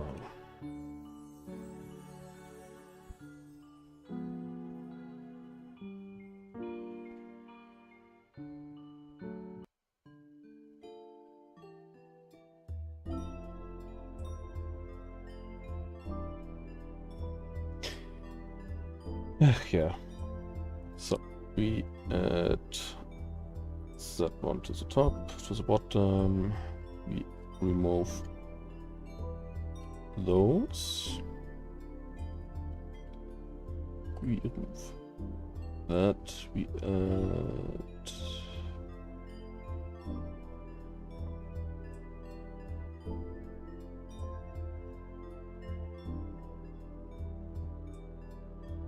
Quite an empty. It's Dungeon Master will be here. The Dungeon Master gets us event system for sure, and the Dungeon Master script as well.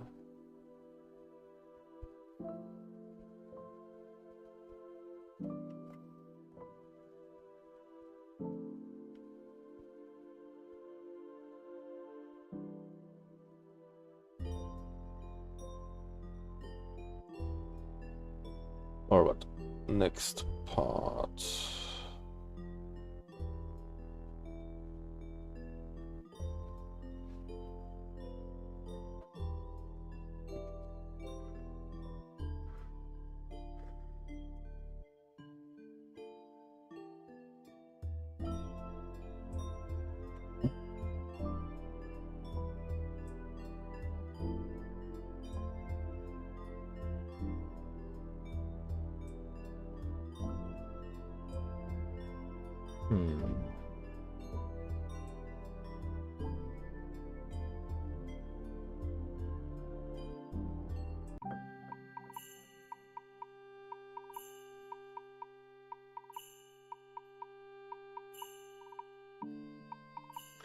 Alright.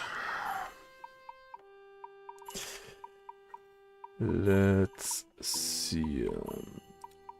We want the Dungeon Master now. We need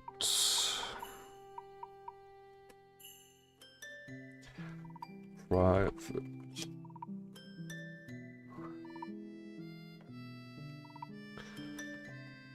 reference to all the rooms we have spawned, which is enough to have it as an array. Or do we want the script accessible from the dungeon manager as well?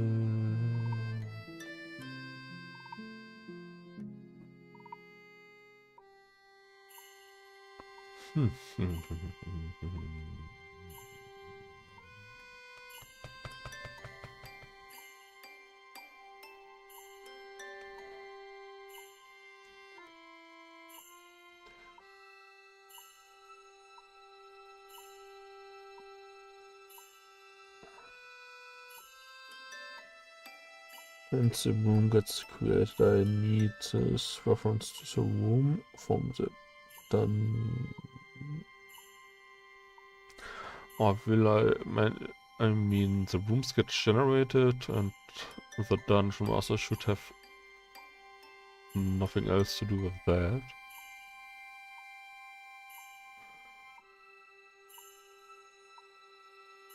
So yeah, I guess that's enough.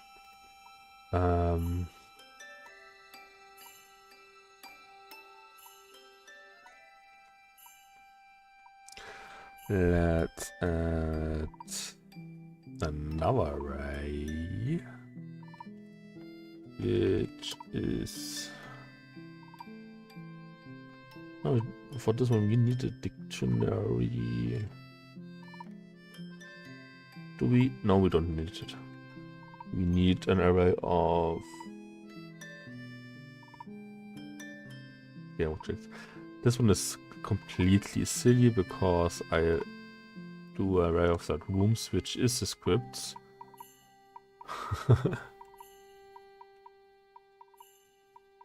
So do I need that? Will I need that?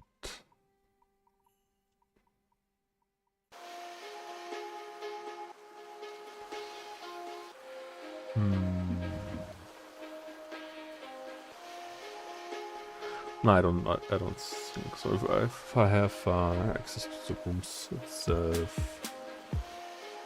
game object rooms, that should be fine. I mean, do I even need the reference to the rooms?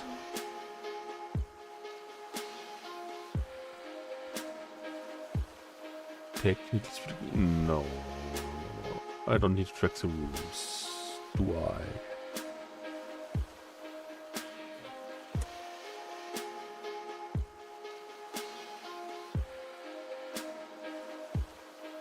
No, I don't need it.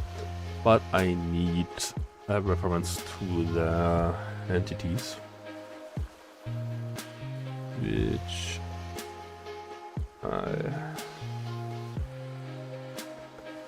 the dungeon entities.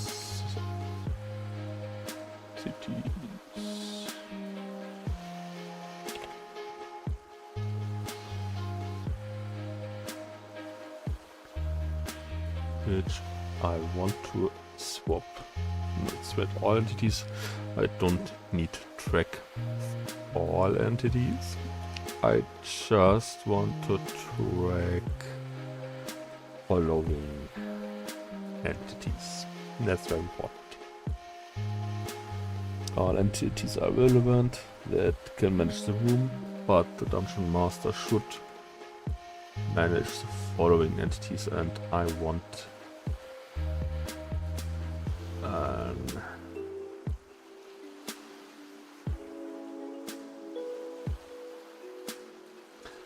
do I need access to the game object? No, I don't need. I can just call a function on that, and this will do all locally. Other than that, we will stay out over there. Now we have a public void create dungeon. I should write those together. I want a parameter and I want that. I want here a dictionary. Do I want a dictionary or do I want a struct?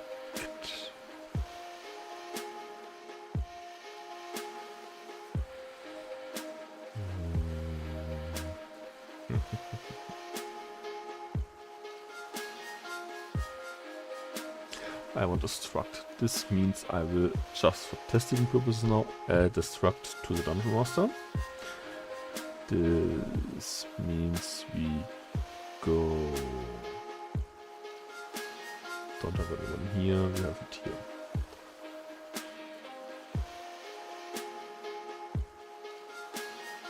Dungeon entity. I didn't. Oh, yeah. I will just copy this one out, go to the Dungeon Master, I have that one. We'll call the struct rooms for now, which will have, I need a public transform. What the fuck? Transform was a room. Yeah?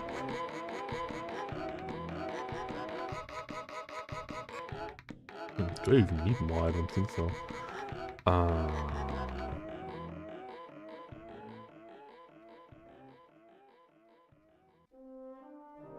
Which means I just need an array for rooms, which I get handed.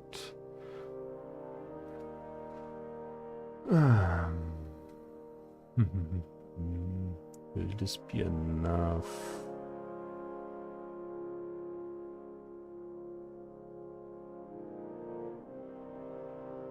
Yeah, let's try with that. Which means I will move this one. The serialize field is gleich so private.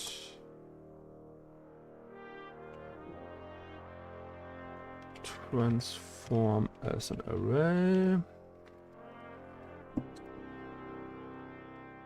and call it not that, call it rooms. Then temporary we want to start over here, which calls a create dungeon and hands over the rooms.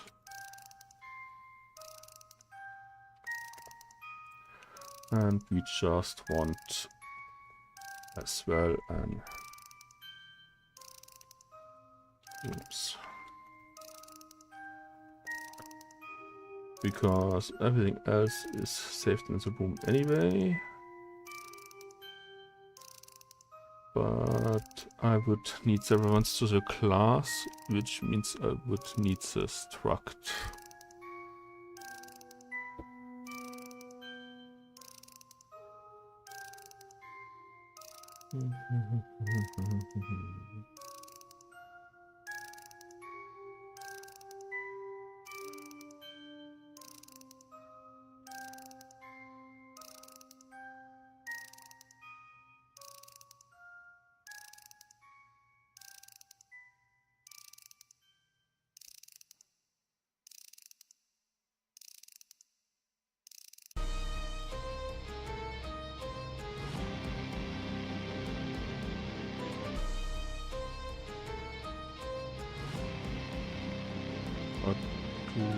No, I don't think I need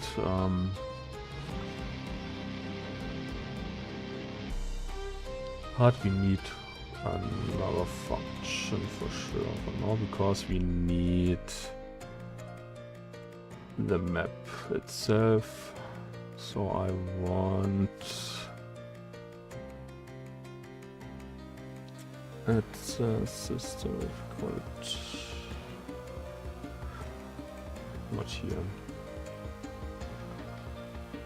Because I don't need it in the other part, so this will be only needed in the dungeon, so we need call it a dungeon map.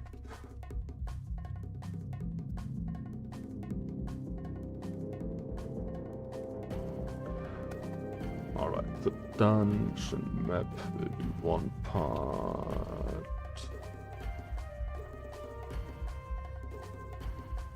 Do I want to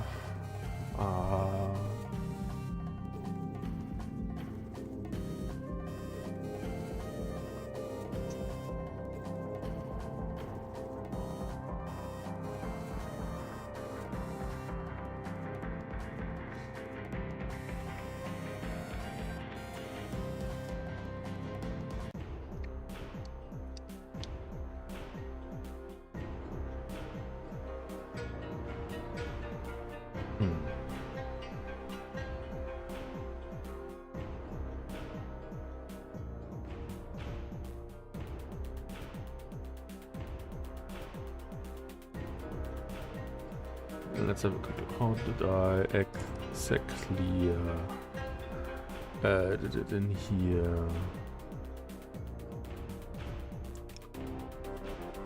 Script. Map generation.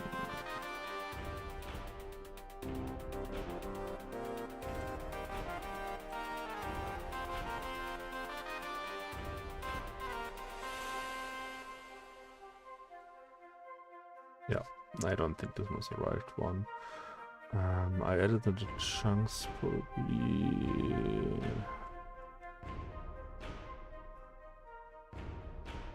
Yeah.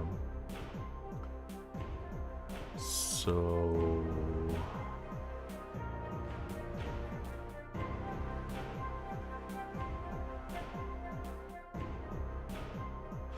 Do I want a own manager script?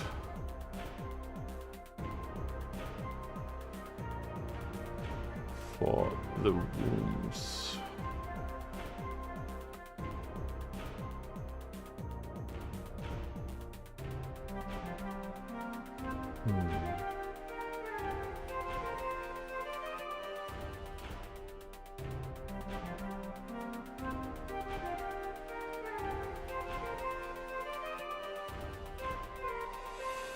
Oh, here happens only game dev. I'm coding a game and currently planning the bare bones on the map generation.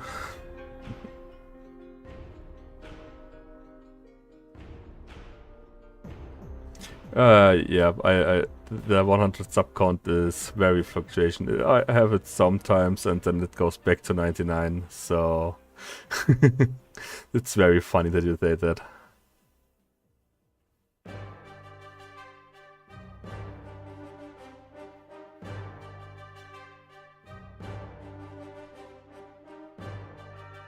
But yeah, honestly, I didn't do anything the last year, so that's maybe the reason for that.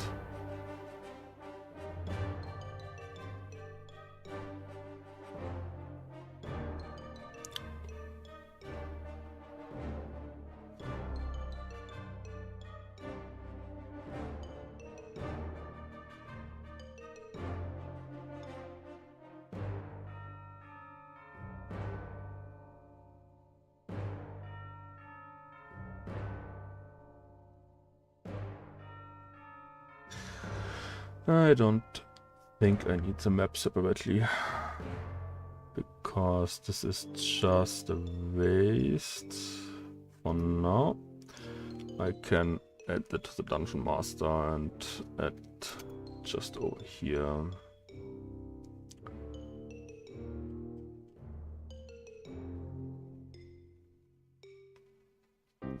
Which I want another class in here. Just have it together with it.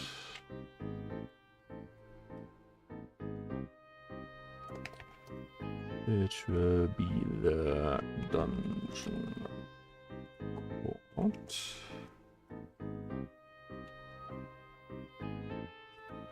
Do I need mono behavior for that? I don't really think so.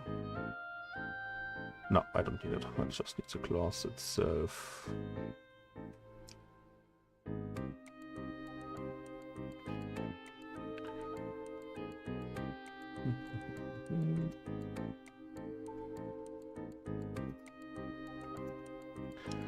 So, I guess I can take those, but I just need them as int. I don't plan on any decimals over here. X and Y is fine, and then I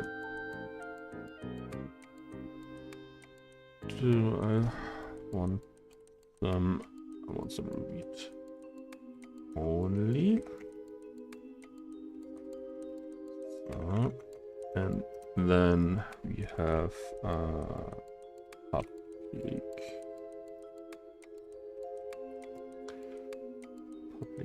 dungeon code, which gets exact those variables, and we change them to underscore because I like it like that more, which means x is like underscore x and y is underscore y.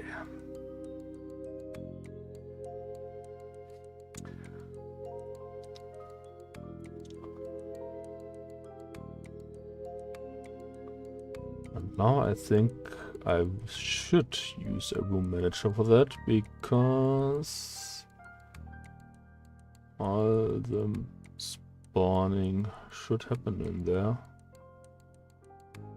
That's a dungeon master, I don't know.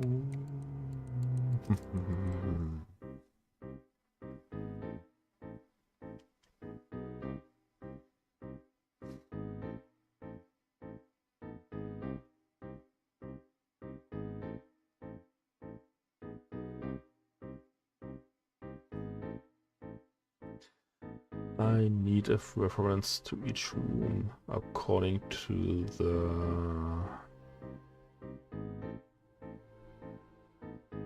coordinates, so I can make sure that they are not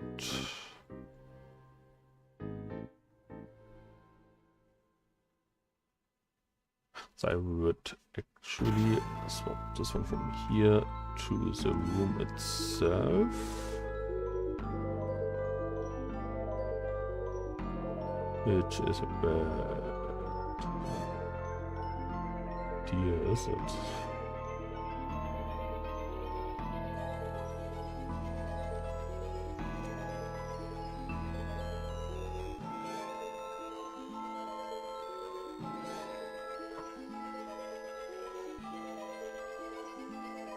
No, it's fine, because this one looks like that. It's same. This is fine. Which means dungeon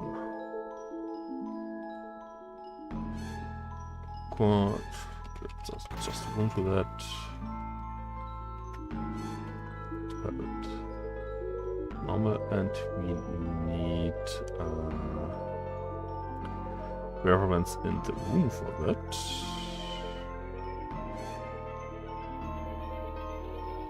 Which will be private dungeon room code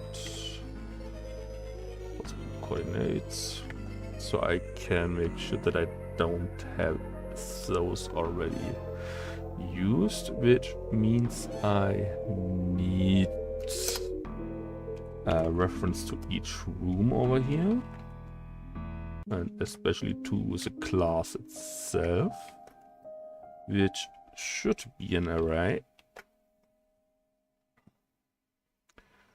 which means I can check if the coordinates are already free.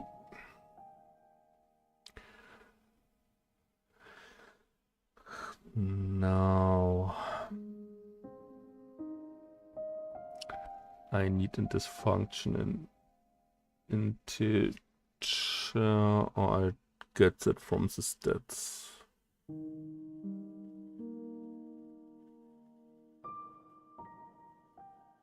Which would mean that Dungeon Master would need to know it.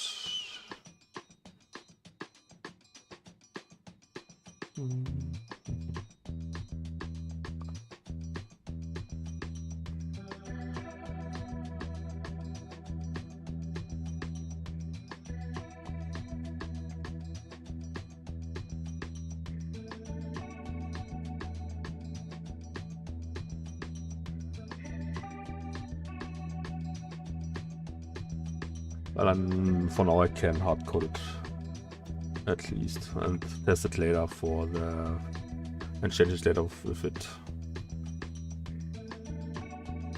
if I want it different at least. And underscore length. I want serialized field private and just call it dungeon length.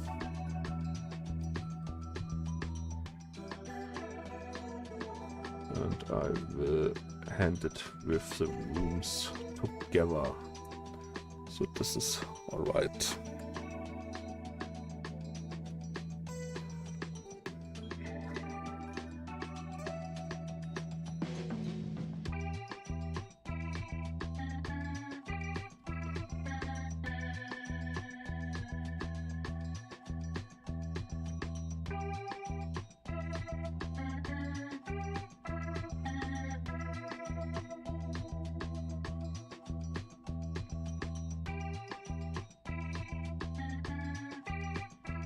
Alright, I need another enum because those are very important.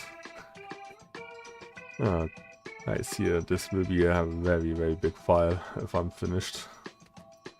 I want a enum which is called room type, which I want to change to friends. And I want normal corridor for now. Corridor.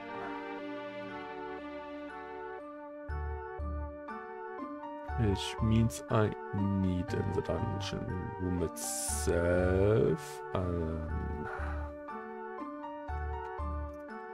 serialized field where I can tell what's its room. Habe ich das einfach nur Room Type? Did I call it just Room Type? Yeah, it is. Because I'm stupid, but I guess that's fine. No, just in case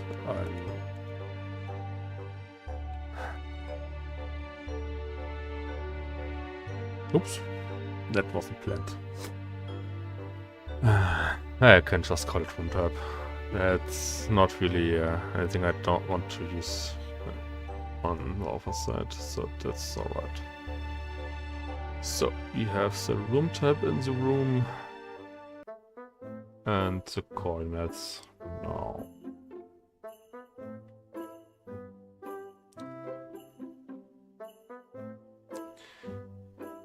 So.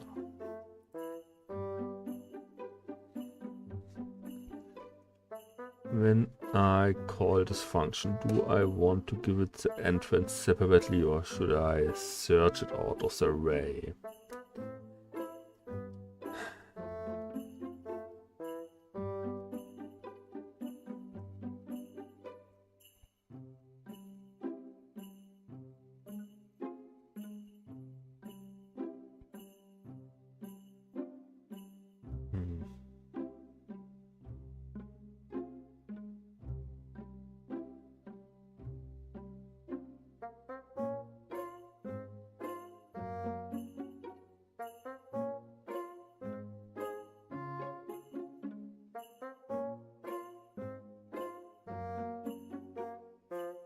Just out of curiosity, did my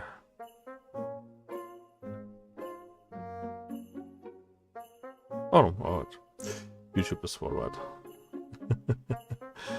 That would have been bad if that wasn't working correctly, but yeah, that's fine.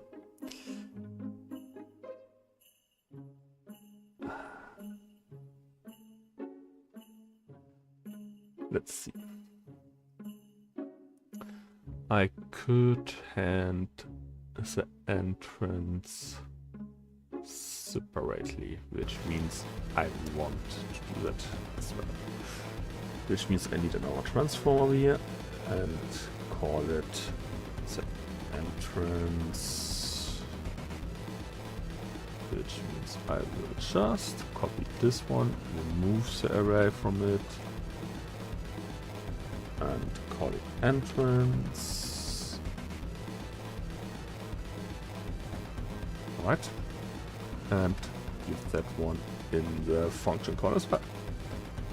Then we create an entrance.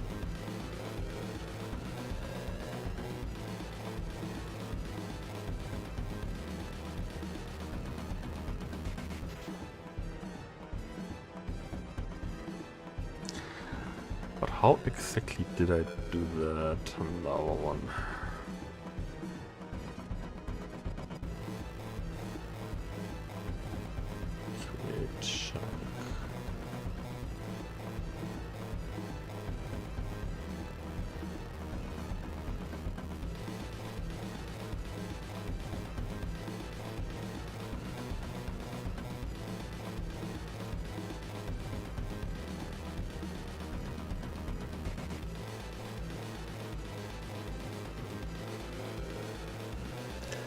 Oh yeah, right, this is something completely different.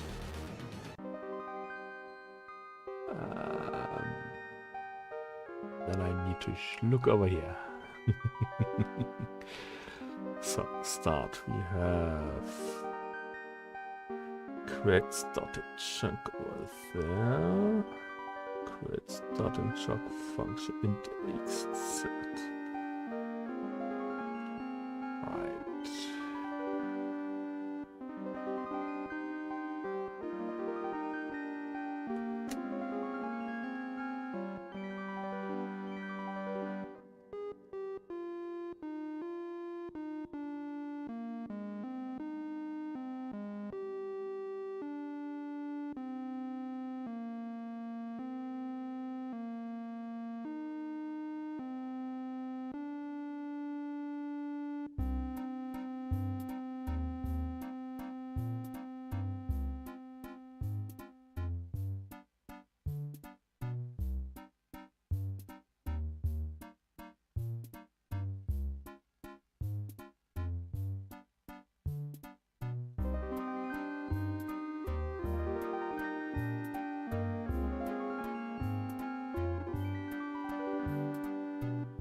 Ja, let's continue over here.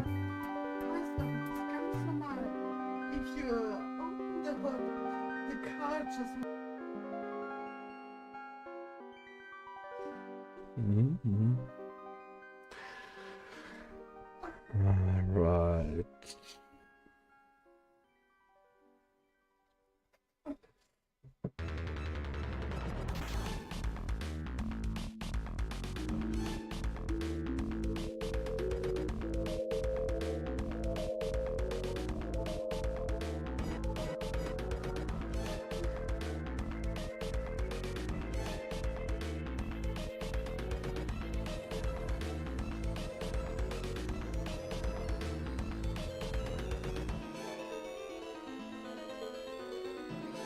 This will be a bit different since my last project, but I guess it's fine.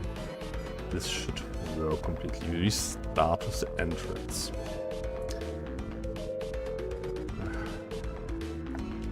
We will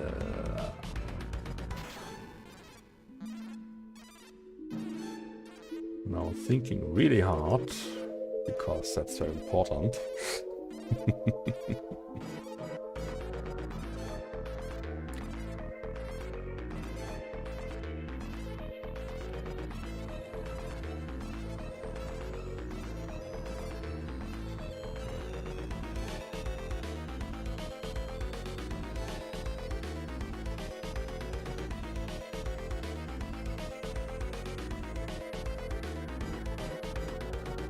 Or do you want to keep the same system? I mean, this wouldn't be a bad idea. Then I could just copy everything I have here, but don't. Let's try it like I have an idea right now. I guess that should be fine. Which means I am in the world. I want to create the start chunk, which means we go over here. I want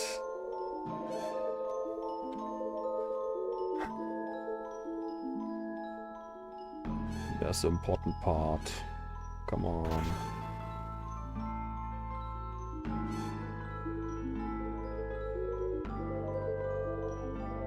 Oh wait, yeah, this wouldn't work in this project anyway.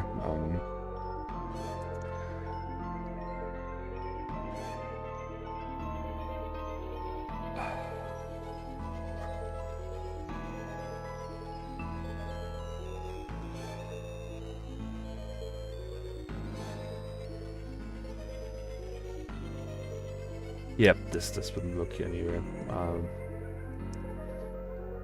This is not completely from ground up generated. This is bad.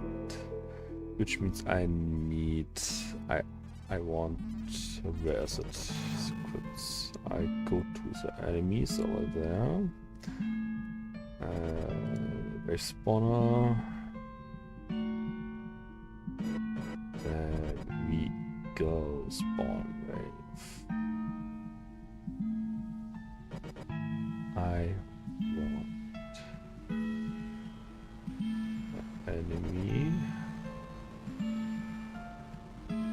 Want the instantiate. So we call this one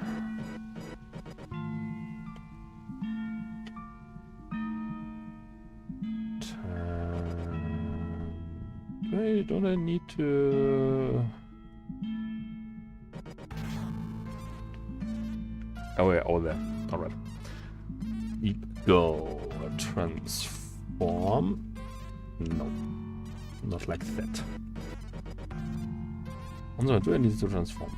I want to place it and I want to get the script. To get the script I need transform. Yes. Transform ist gleich Tempo.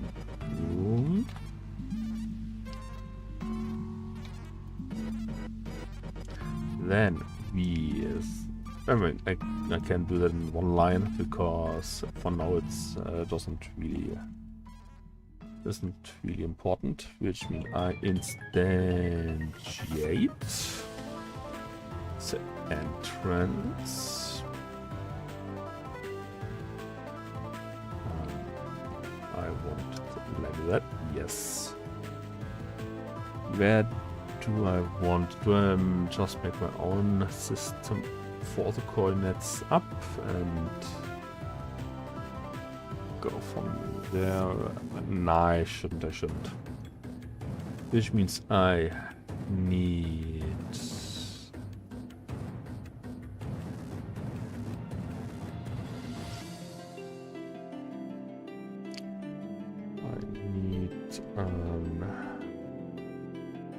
transform over here, I think.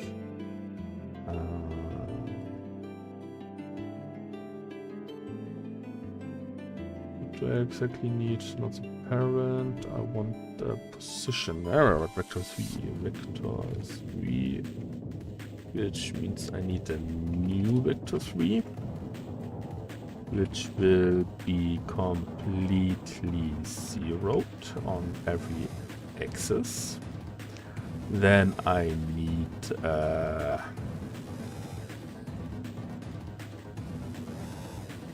new quad. No, this is fine. I just need quaternion dot identity. Do I need a parent for that? Will I need a parent for that? Will that be relevant?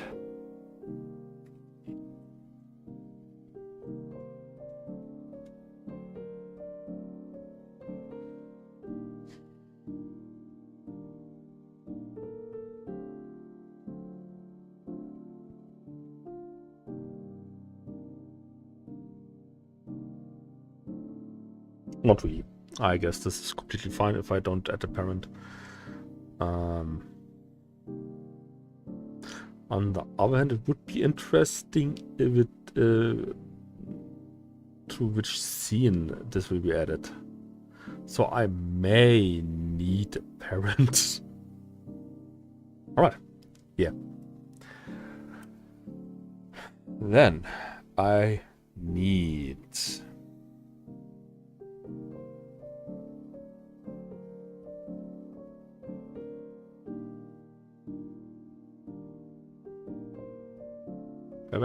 I have it spawned. I need a reference to it because I need the coordinate system. So we add it to the array. We make it even better. We don't use an array, we use a dictionary. Because dictionary is the king over here. I want dictionary. Do I want to prepare that for saving as well?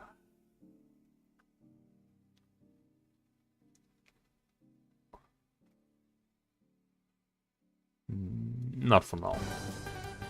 So the key will be the chord. This means I have the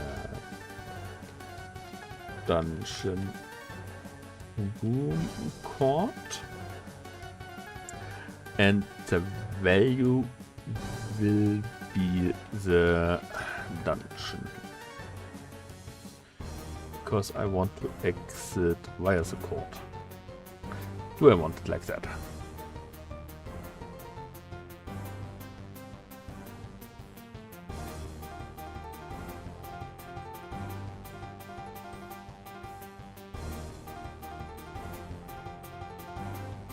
Let's see.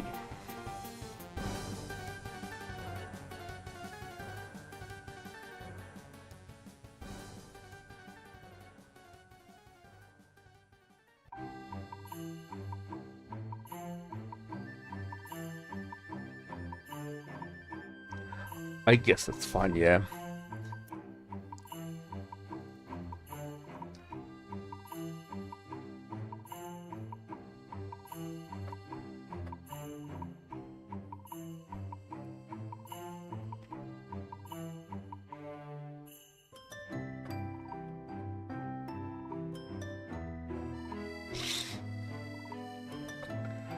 Alright, then we want dungeon room, which we call temp room, which is temp room dot get component of type dungeon room. Isn't really quickest and performantest option I have, but I guess this one's just one time at the start of the creation and then it's fine. So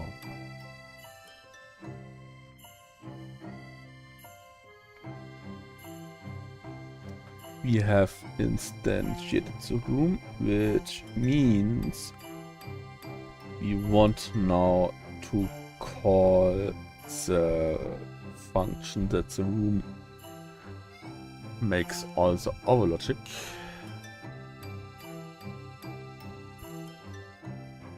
But this would mean I get just now the coordinate system. For the entrance this is fine, but for all other one.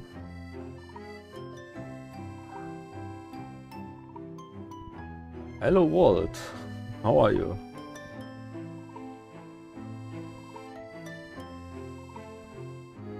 I'm working on a Dungeon Crawler type game. And currently I'm on the creation of the logic to create the whole dungeon.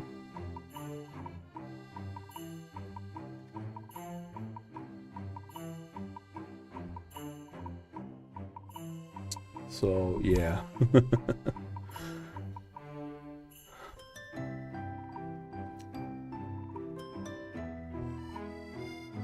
It's a lot of planning currently.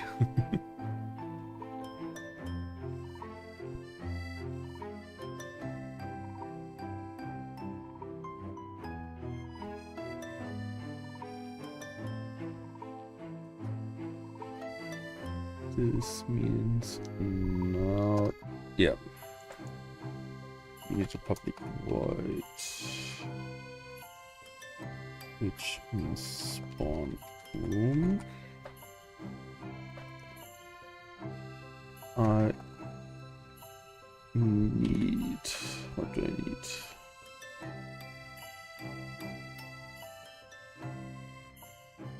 I need the coordinates for this room definitely is so.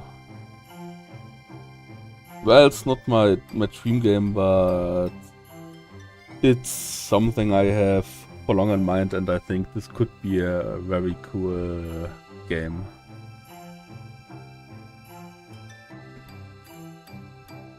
I'm just using that to get enough knowledge and skill to maybe create my dream game in the future.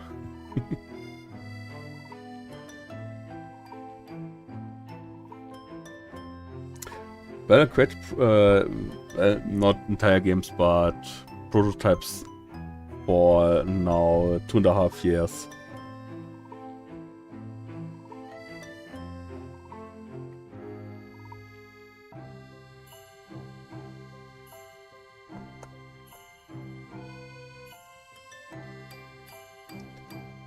We want to chord submitted over here already.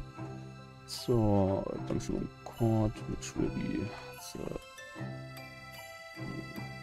chord.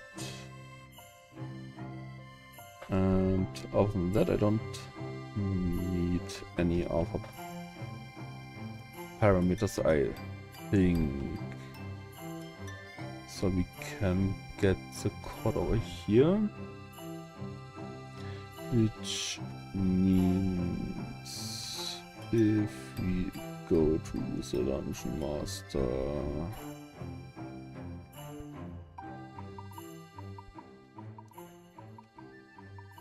and call the script from here, spawn room, where we need a new dungeon chord. For the start room, this will be on 0 itself.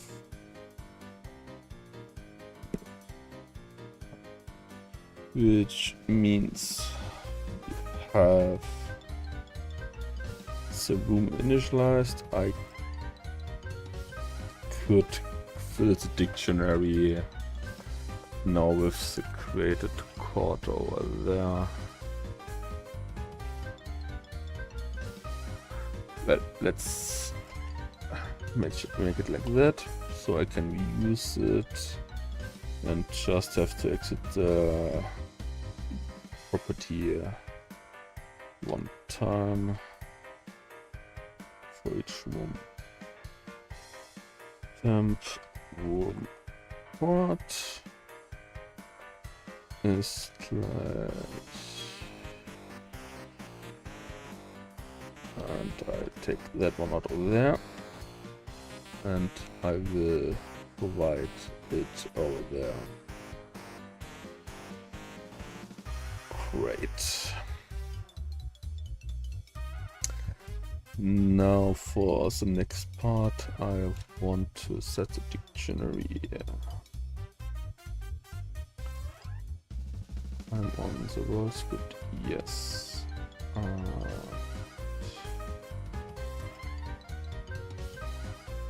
Next piece, let's start a chunk. This means I have those two. Then I want, well, let's add an S over there. I have that already. Unlucky. Let's make it like that. Then I really know that this is just temporary over there. And this should be fixed, yes. So, add the temp chord and temp script room. Alright.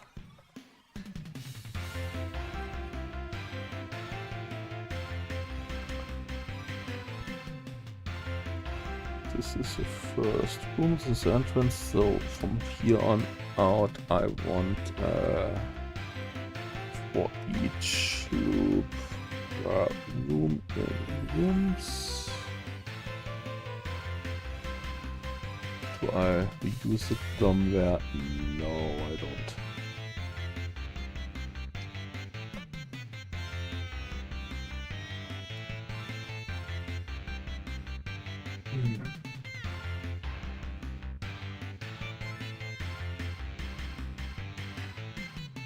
I have just so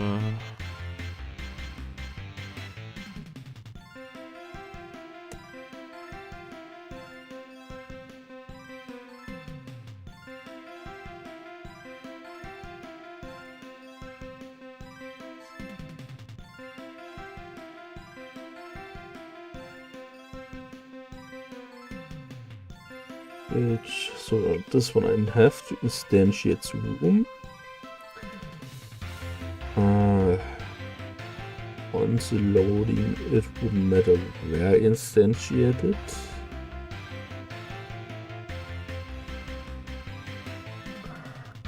But on the other end, that's a difficult one.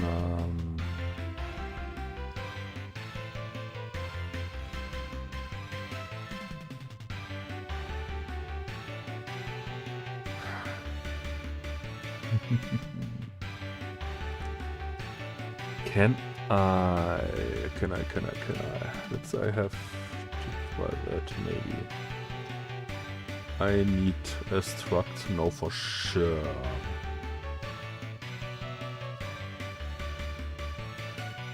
So go to the Dungeon Master, I want the struct here. We go to the struct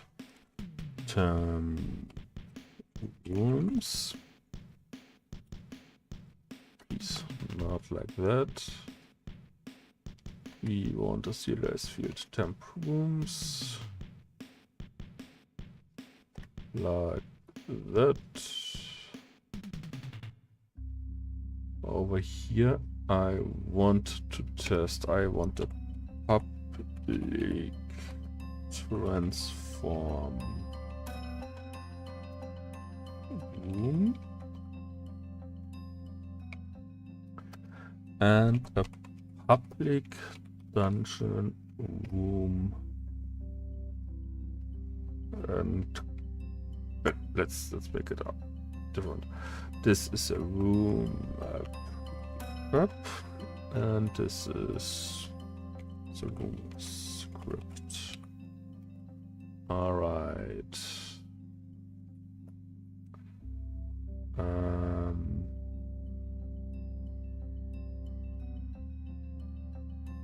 Right, because this is not a transform node, this is that. Now I can save, now I don't get an error, hopefully. Looks good. We have the Dungeon Master. I want add a room.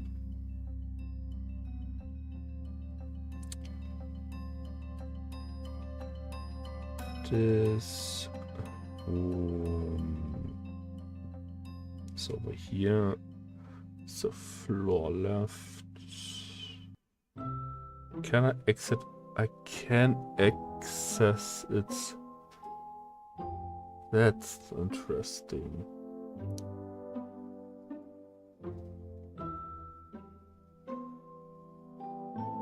I mean, yeah, the prefab exists, which means I can.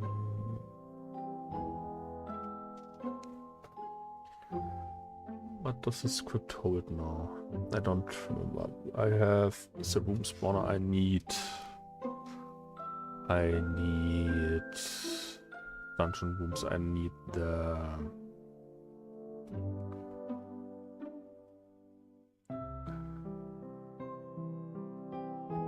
yeah, I could add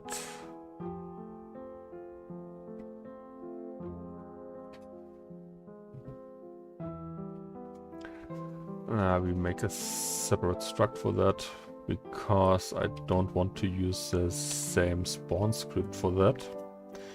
This is a room connector now. Room connector. Oh, I don't know if connector with double N or not. Yeah, with double N. Right, connector. We just the spawner logic. We call the script later on.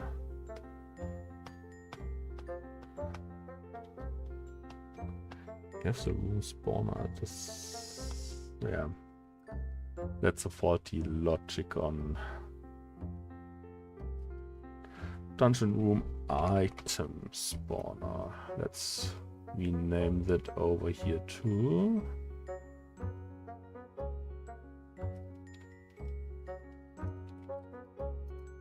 Because I want a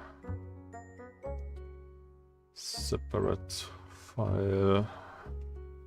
Dungeon room spawner, which is then for the connectors. Alright. Which means we on this room we have the dungeon room spawner, and the spawner is a game object.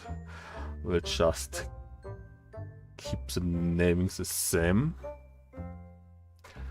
Then I need an array with all those spawners, and we name that to item spawner. So I have it like that.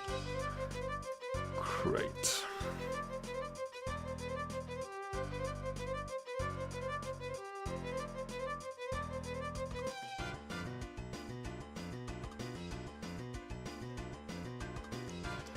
Now I have to access the entrance, add the connector node to the... Oh yeah, right. Can I just copy and paste it? No. Do I need it at like that? Shit. Can I just copy the element maybe?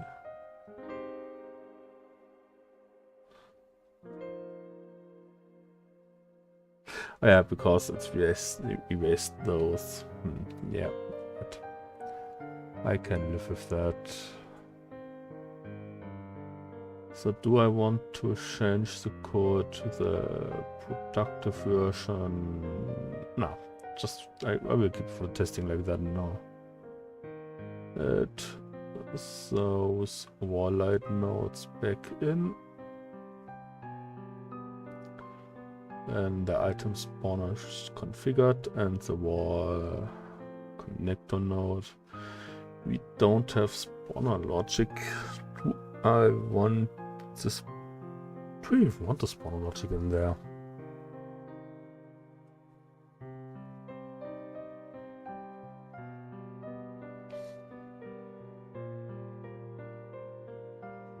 I need something completely different. I need to have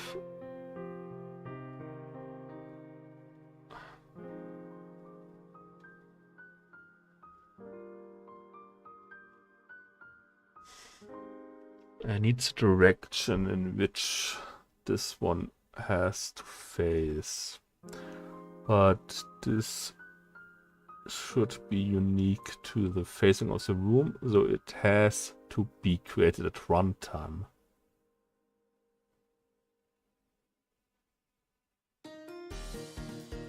Which means a script would be easier, probably.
Well, if I think correctly about that, I have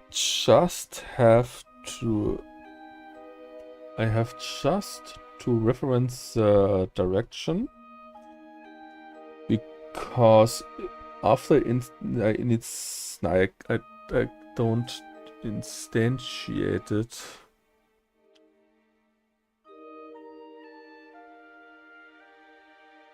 So this wouldn't work either.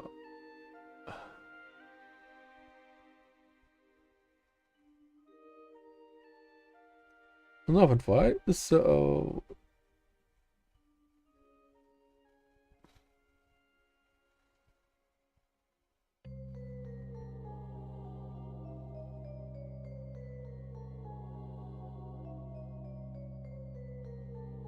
yeah, just my naming fault.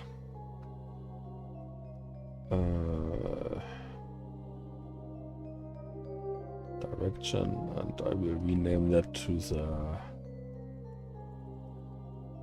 main node. That happens if you are too lazy for shit like that.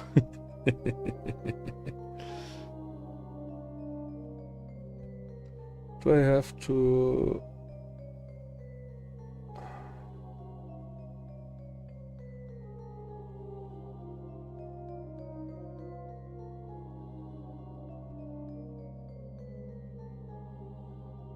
No, doesn't look like that. But I test it real quick if it still works. Yeah, okay, that's fine. I didn't delete anything that was important.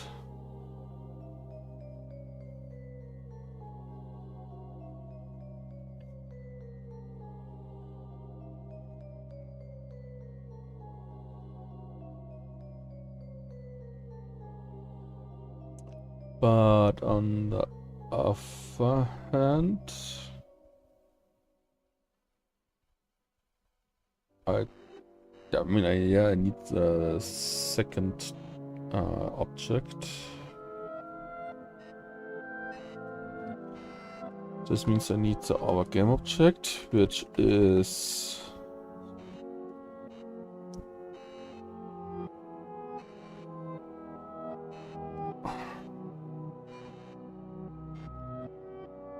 the target direction.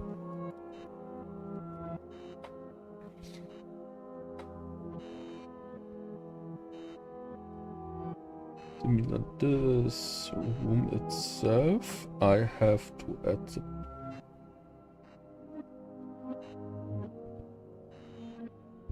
direction B over there. The 0 point for the node itself is over there. The pivot, yeah, that's alright. So I can use that one for the calculation.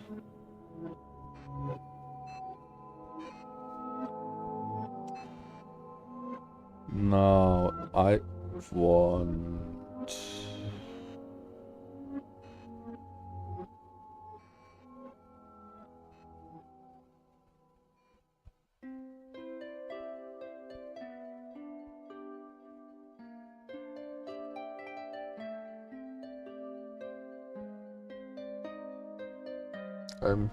so we loop through each room of rooms. I can access both properties, which is, I guess, important.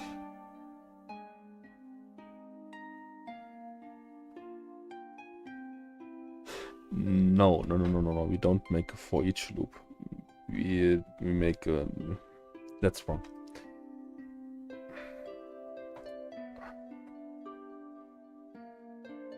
Create dungeon. I need an integer with current length, which is now 0. The entrance won't count.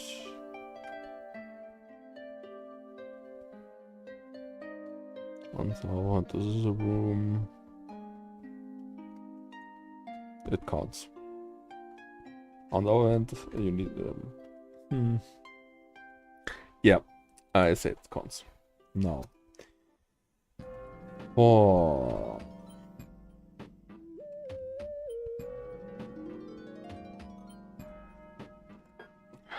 I don't even need to do that.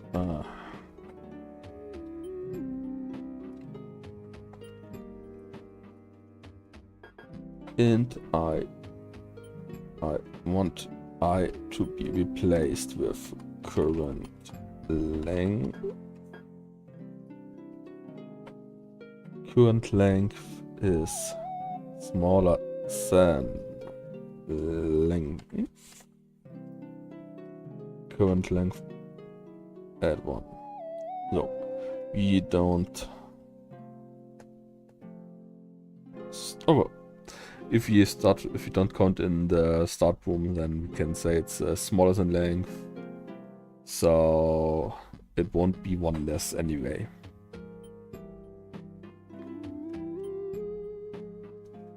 So I can leave it like that.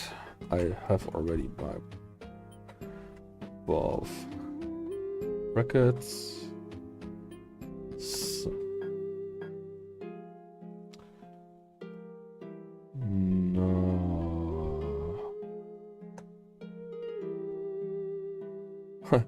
hello mate, I currently planning the generation of the whole dungeon for my dungeon game, which will add rooms procedurally.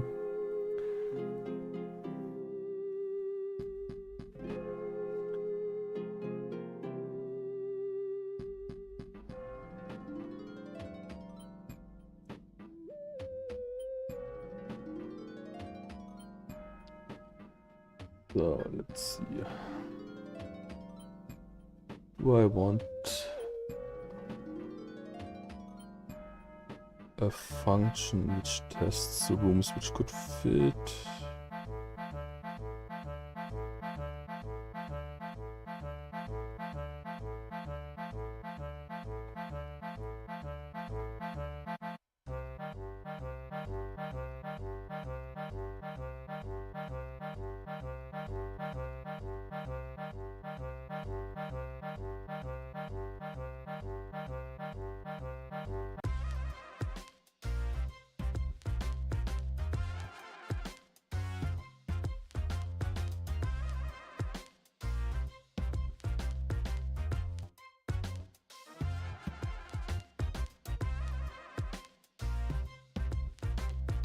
guess that would be the best choice.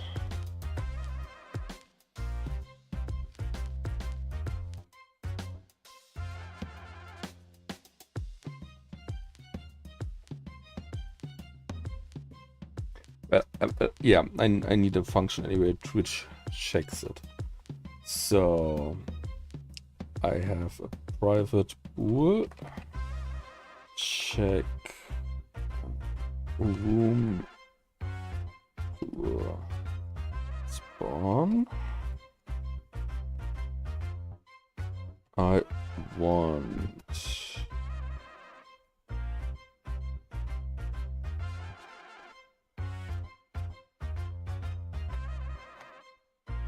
I take the struct as parameter for the room. Hi Shira, you're in the way. Could you move a bit more? I can't see anything. Yes, no, please. Awesome. Great. That's very great. Now I get coding help from a cat. Could you... Oh, alright. I have the temp room. I need a reference where I want to go now. I don't need that one saved globally. I want that one saved here.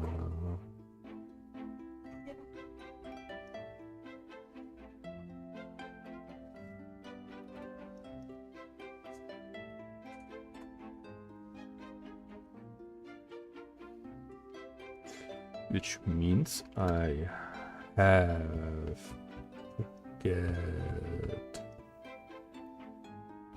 Will I use the enum? I don't know.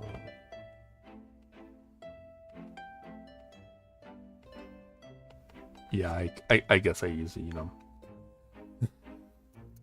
My lovely little enums. Enum. We call it next room direction.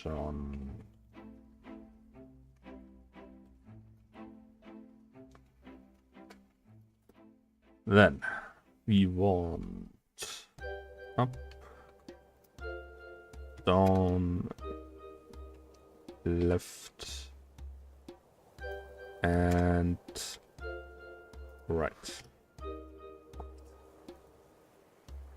So, now how do we get the enum?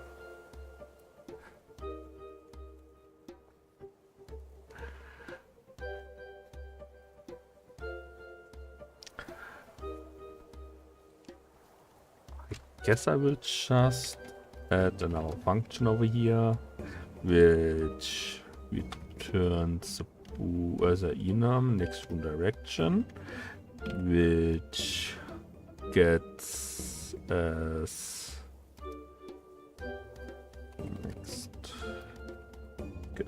next room direction.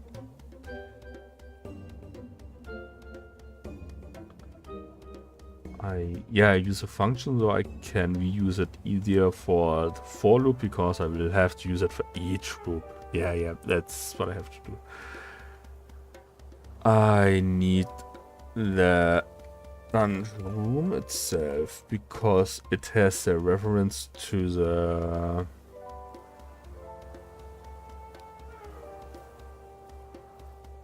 spawner object, yes.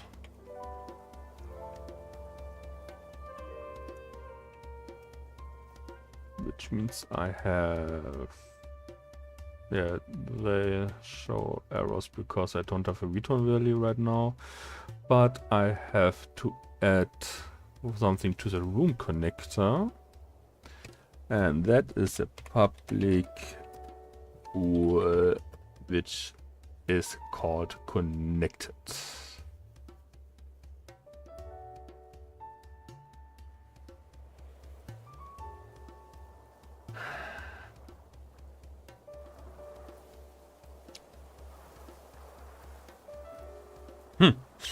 which couldn't really work that well because I have to think about crossroads. Shit.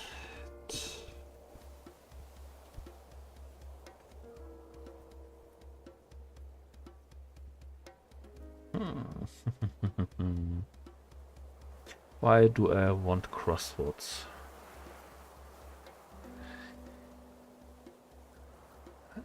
Anyway, we have the public pool connected, which is default false because otherwise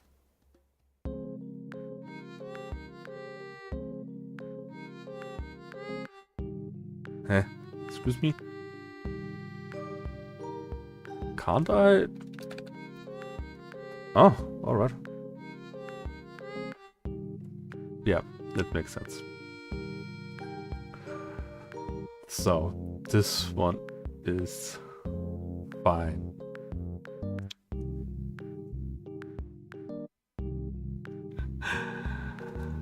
Shit.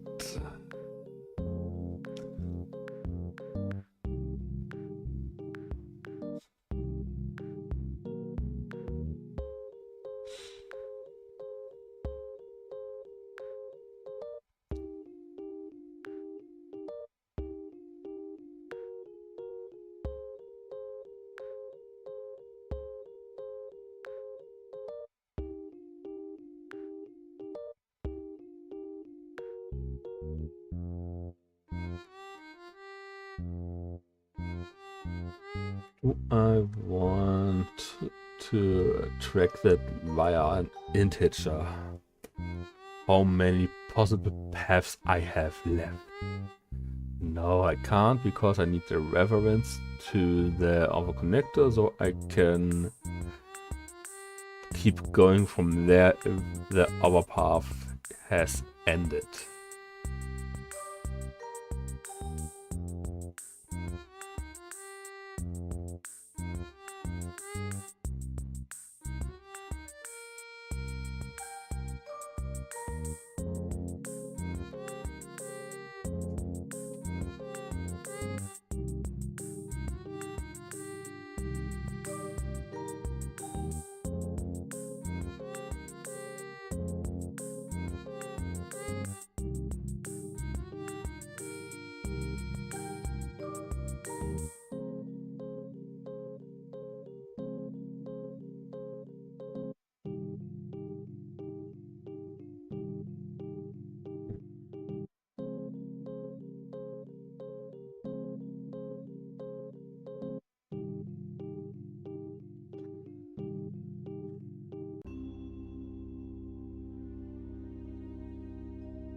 I need a dictionary with the dungeon room and the path.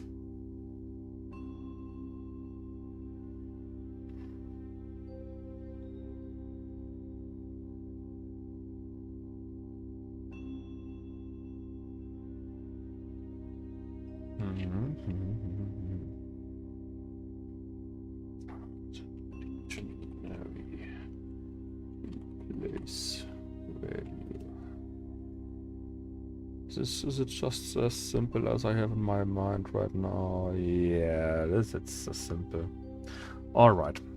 We use a dictionary. The key is an integer and the value will be a dungeon room.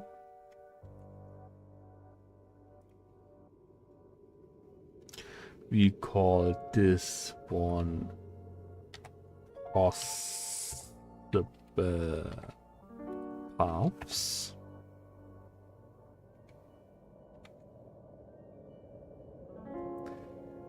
Now, how do we get all those possible paths?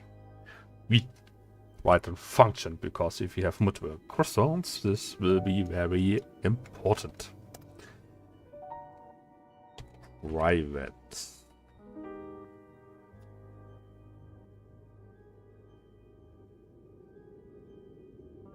What do we return? Wait.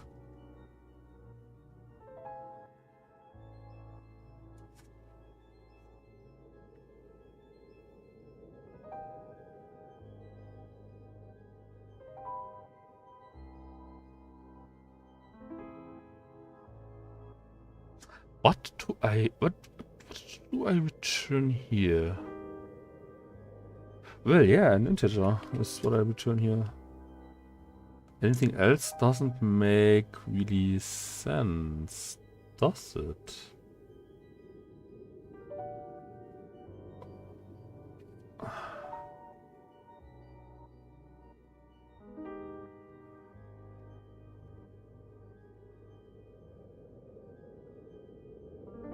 Yeah, this makes sense. This is enough if I return an int, because I just want how many possible paths I have if I run those through. That's, yeah, get possible paths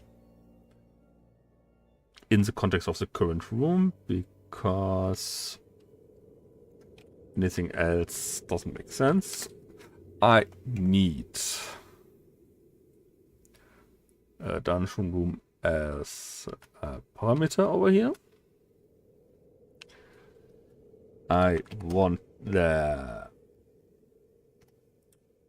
return value, which I want to return, which is possible paths. Now, what we do over here is for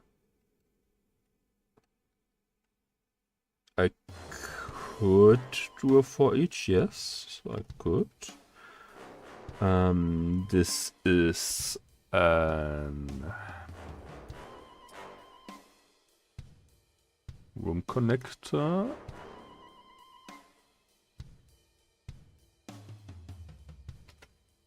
As we call it.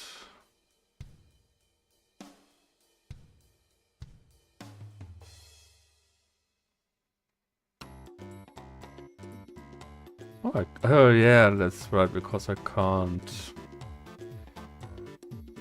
Let's say if I use var item, which is connector in room dot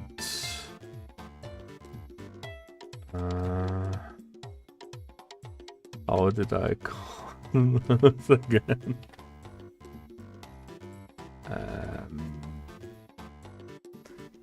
Dungeon rooms. Because I have it private, I can't use it. Of course. But I can make a local function where I get it instead of turning that for public.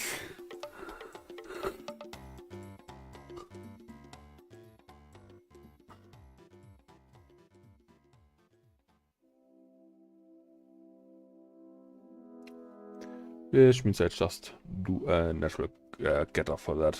So, getter.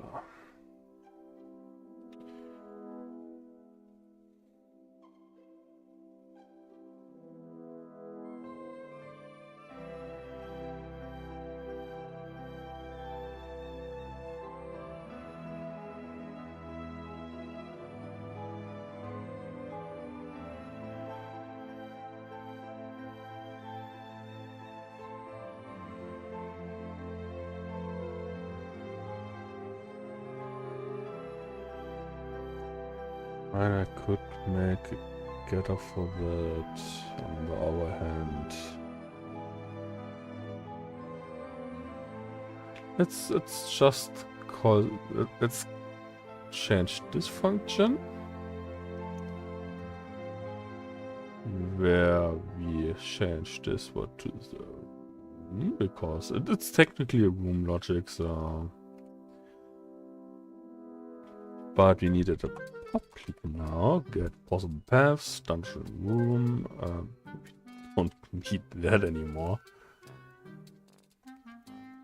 since it clearly does know which room it is. So for each room connector, it's connector in room spawner.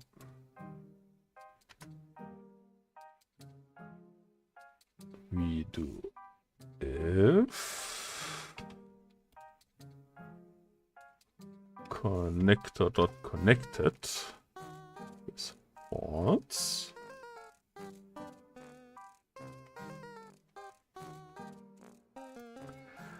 I want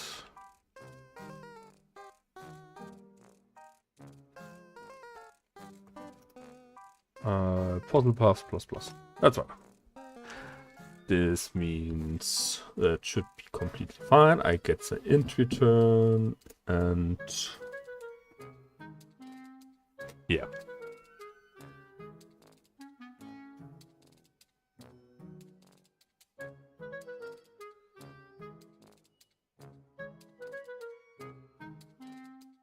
I guess the next room direction I could call in the room as well.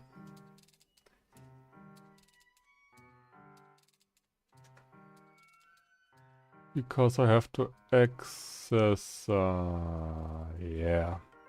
This one goes into the room as well. Needs to connect us there as well. Which means I have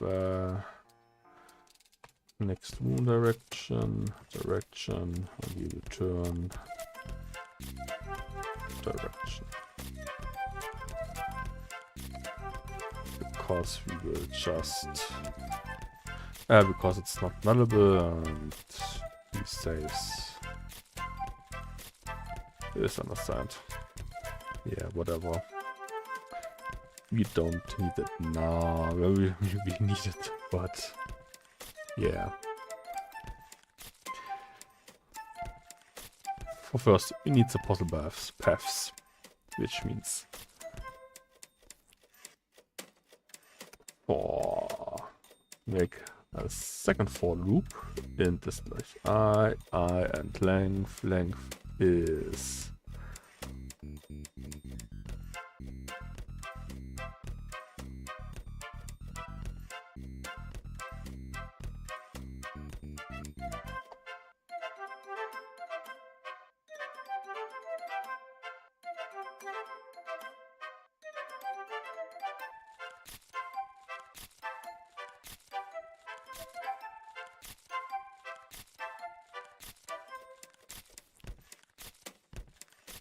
I'm just thinking how complicated I will make this system, but honestly,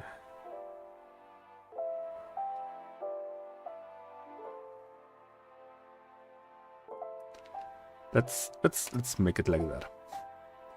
Just to make it real nice and complex. But this one is private, this one keeps private. Here we go. We need the dungeon room in here. Here we go.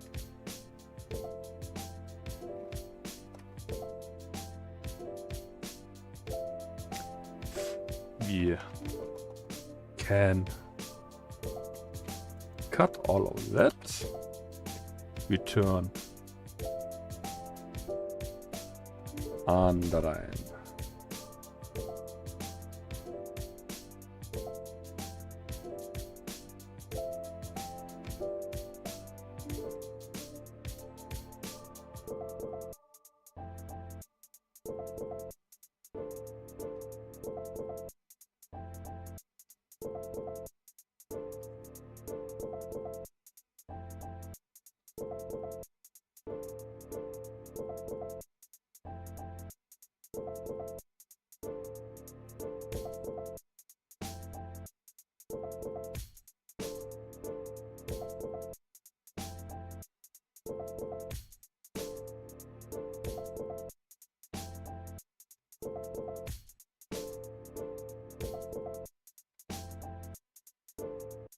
Never mind. I really need this for loop because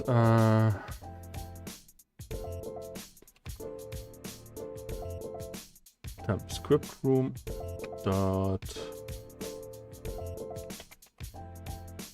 get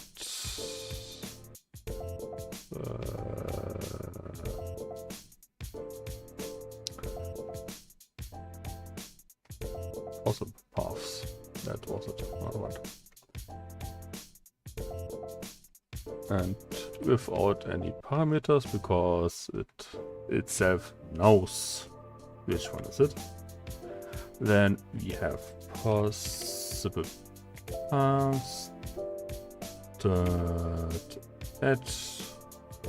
Here we have I and temp script room.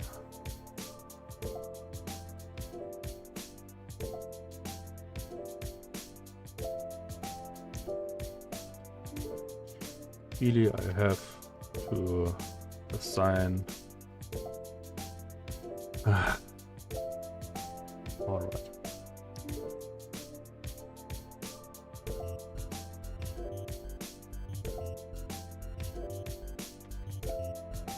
This.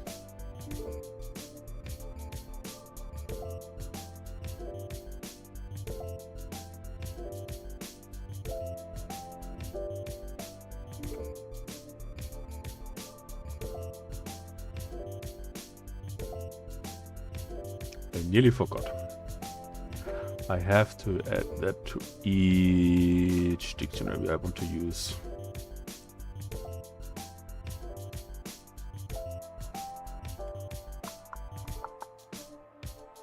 Over there and over there.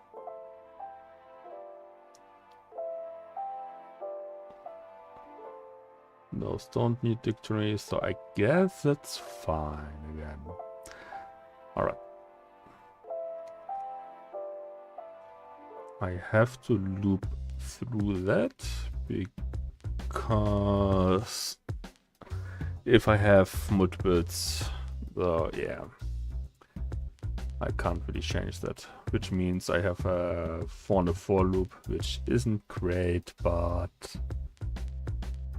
can't really change that.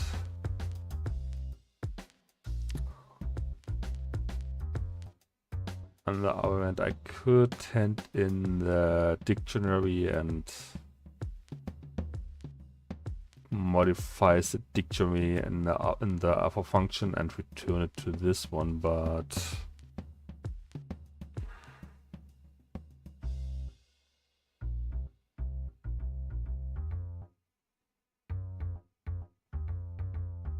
I think this could just lead to issues, and I think this would make it very,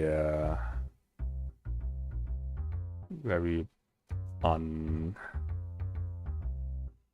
but hard to oversee.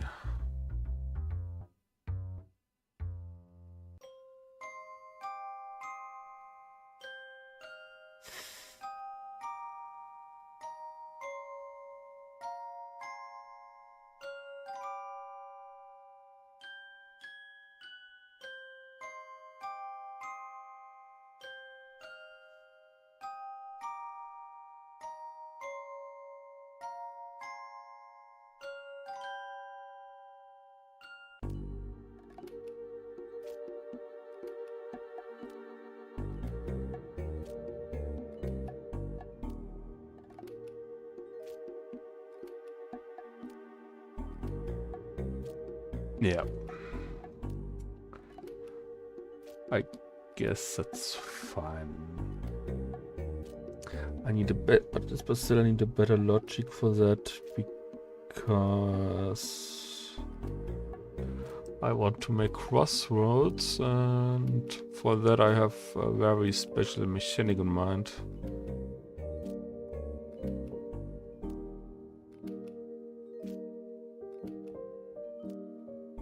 Or will I just revisit that when the time has come to implement crossroads?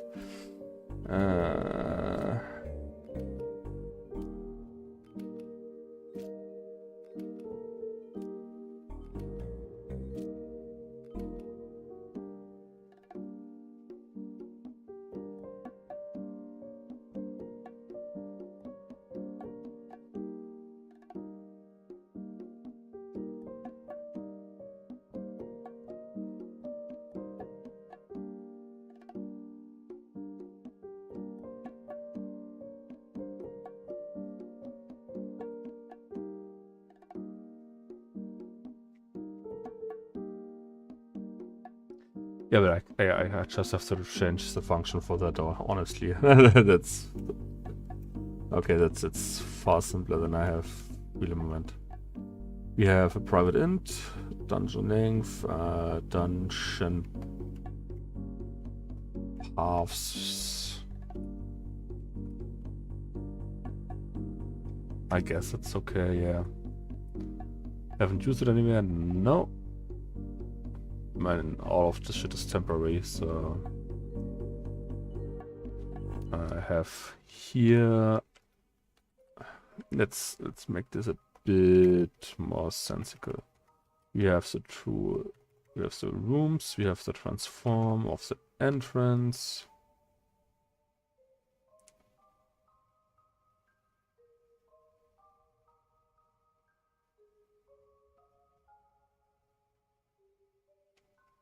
Just thinking about why have I a reference to the room scripts, and I remember I need the fucking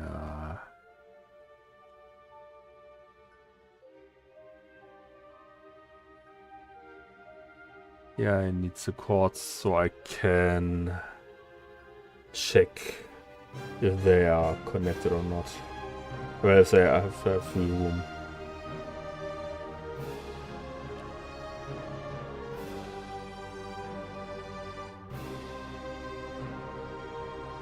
What this would mean, yeah, I have to call functions in the rooms.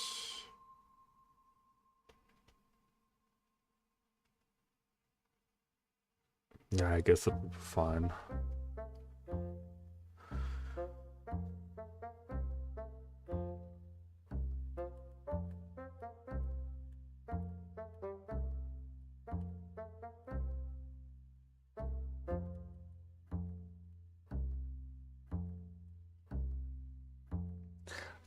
I guess I give it a public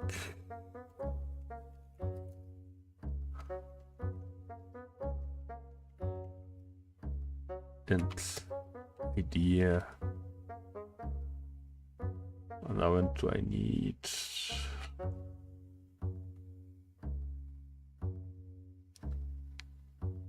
can't I don't know if I can access the array key right now. Can I? Let's have a look if it works like in JavaScript. I really haven't needed it like that. So, array key.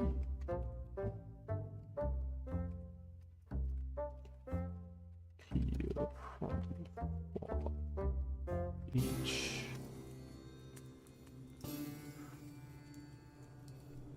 Is this something?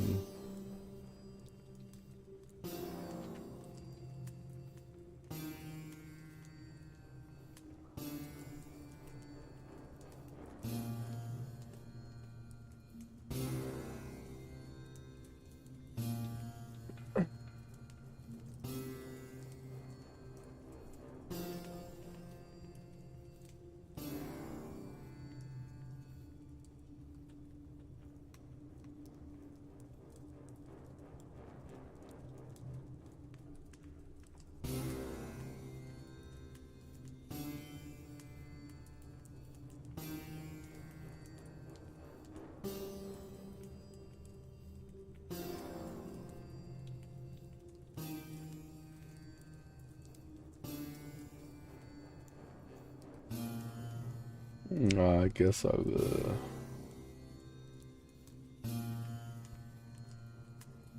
I will have. An idea would makes it all easier.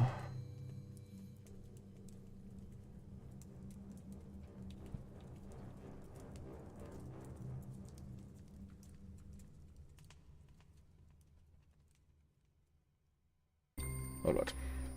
Then we have to switch this one over here. Then this one will be the dungeon paths. And this one get int paths. Oops. One was good before.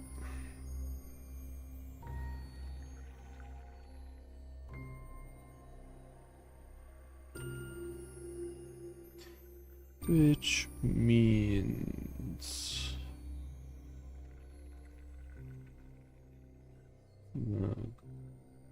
go there.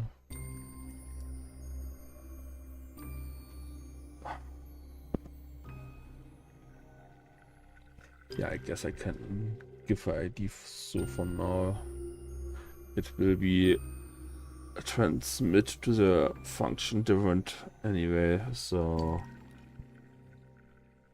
I guess it's fine. Yeah, I can give the rooms certain IDs. Maybe, yeah, I can make that for code then.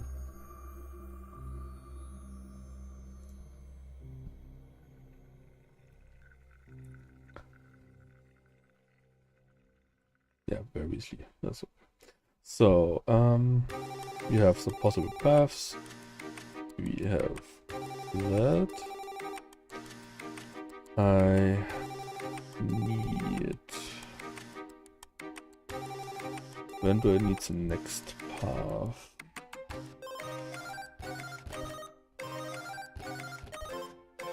Technically speaking, before I start this for loop.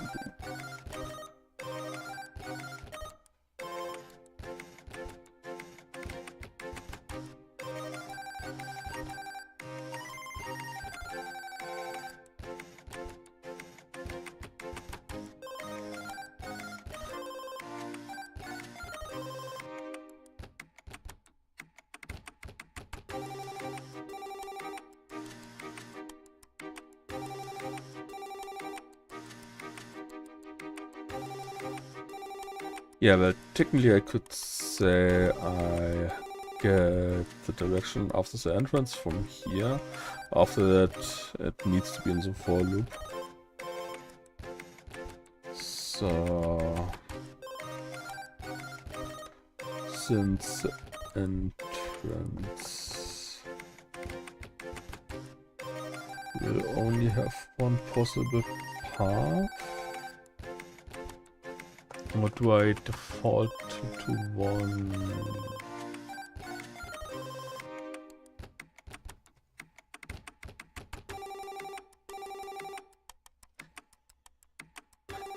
Well, just in case I want to make an entrance which has already a crossroad, which I would really assume for me to be doing, I want to check dictionary C#.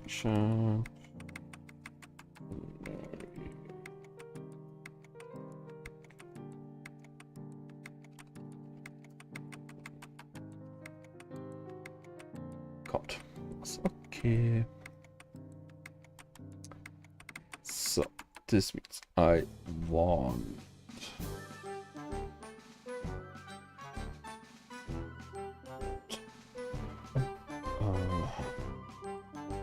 yes, what kind of value do I want to say that?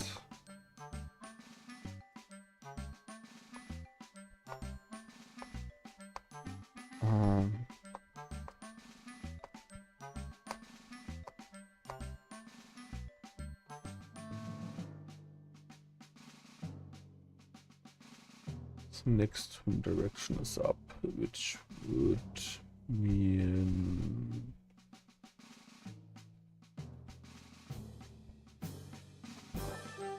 get this variable so I know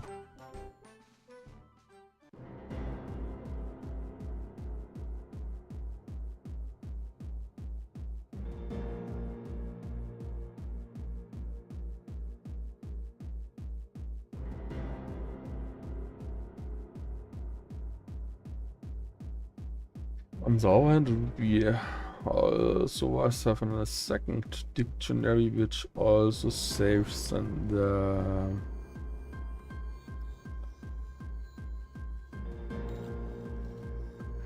So I would default to the first entry in the dictionary for the path.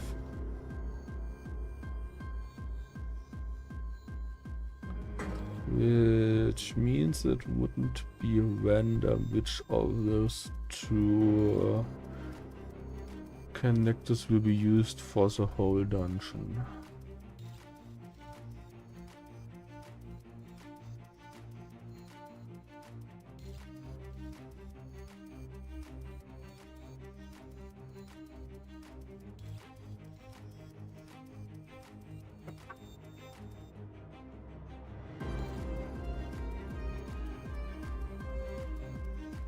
Except I make something really crazy and I just struck into the dictionary.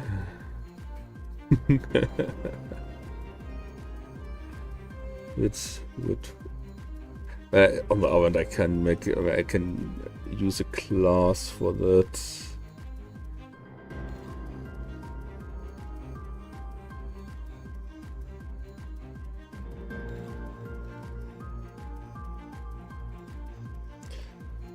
Well, now it's... Could I use a class? And I could, yeah. Would it be overkill?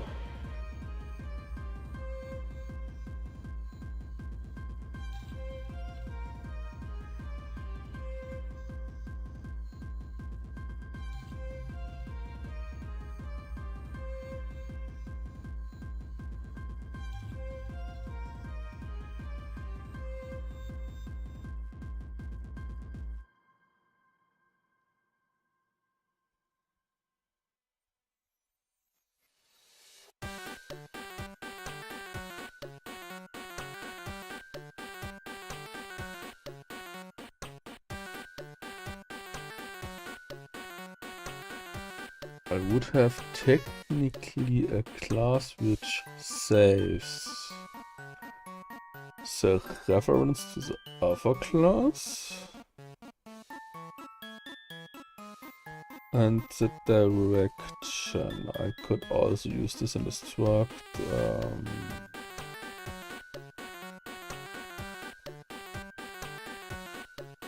Can I even declare a struct inside of function? Now I'm curious. I want a struct, which is called directions.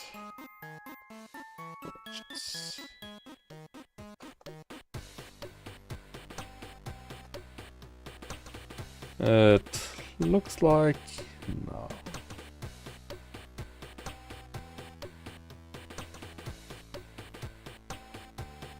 There is what do you mean? It's all this aerosol here. Oh, beautiful.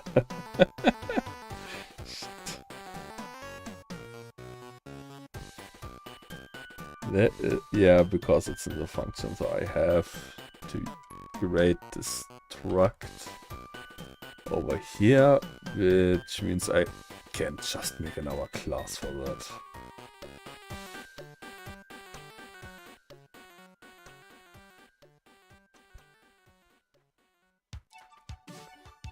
Which means I will add it over here because it's relevant to the room.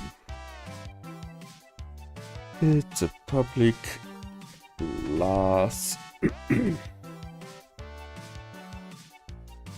dungeon room direction.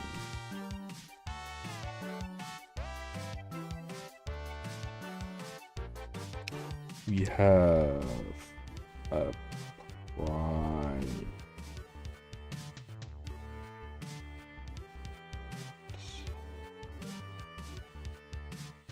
Well, now technically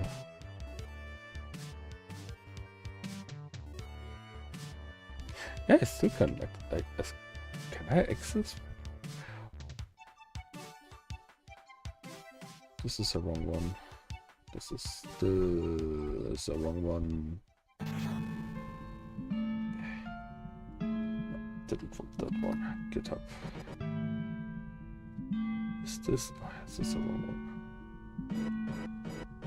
Put it over here. It's. I'm pretty sure I made it private in there too, but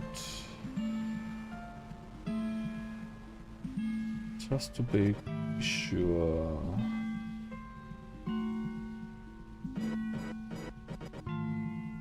Scripts, map generation, the chunks, is it? I made them public, yes. So I make some public read only, and that's fine. Okay.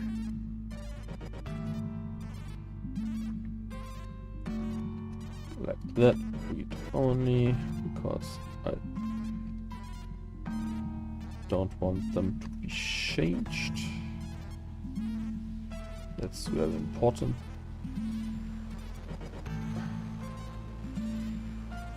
Does this even work with getters, with constructor? Well, it should. So, yeah. Because I can't access the private ones.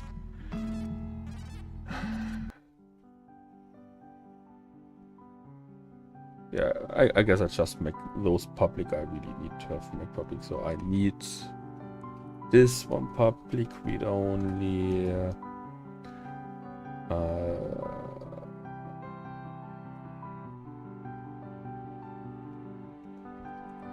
I want just the room itself, which is the room. Well, do I need a reference to the room with that one? Yeah, I want to connect us.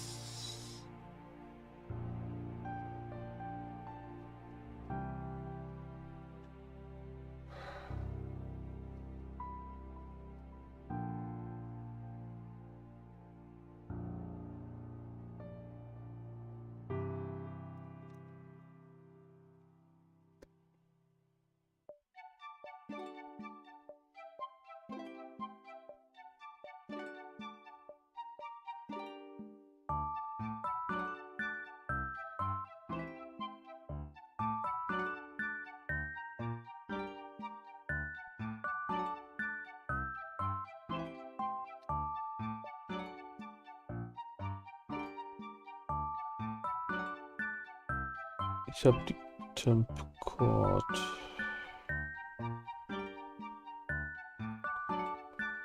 Und den Script in der Dictionary gesaved. Das heißt...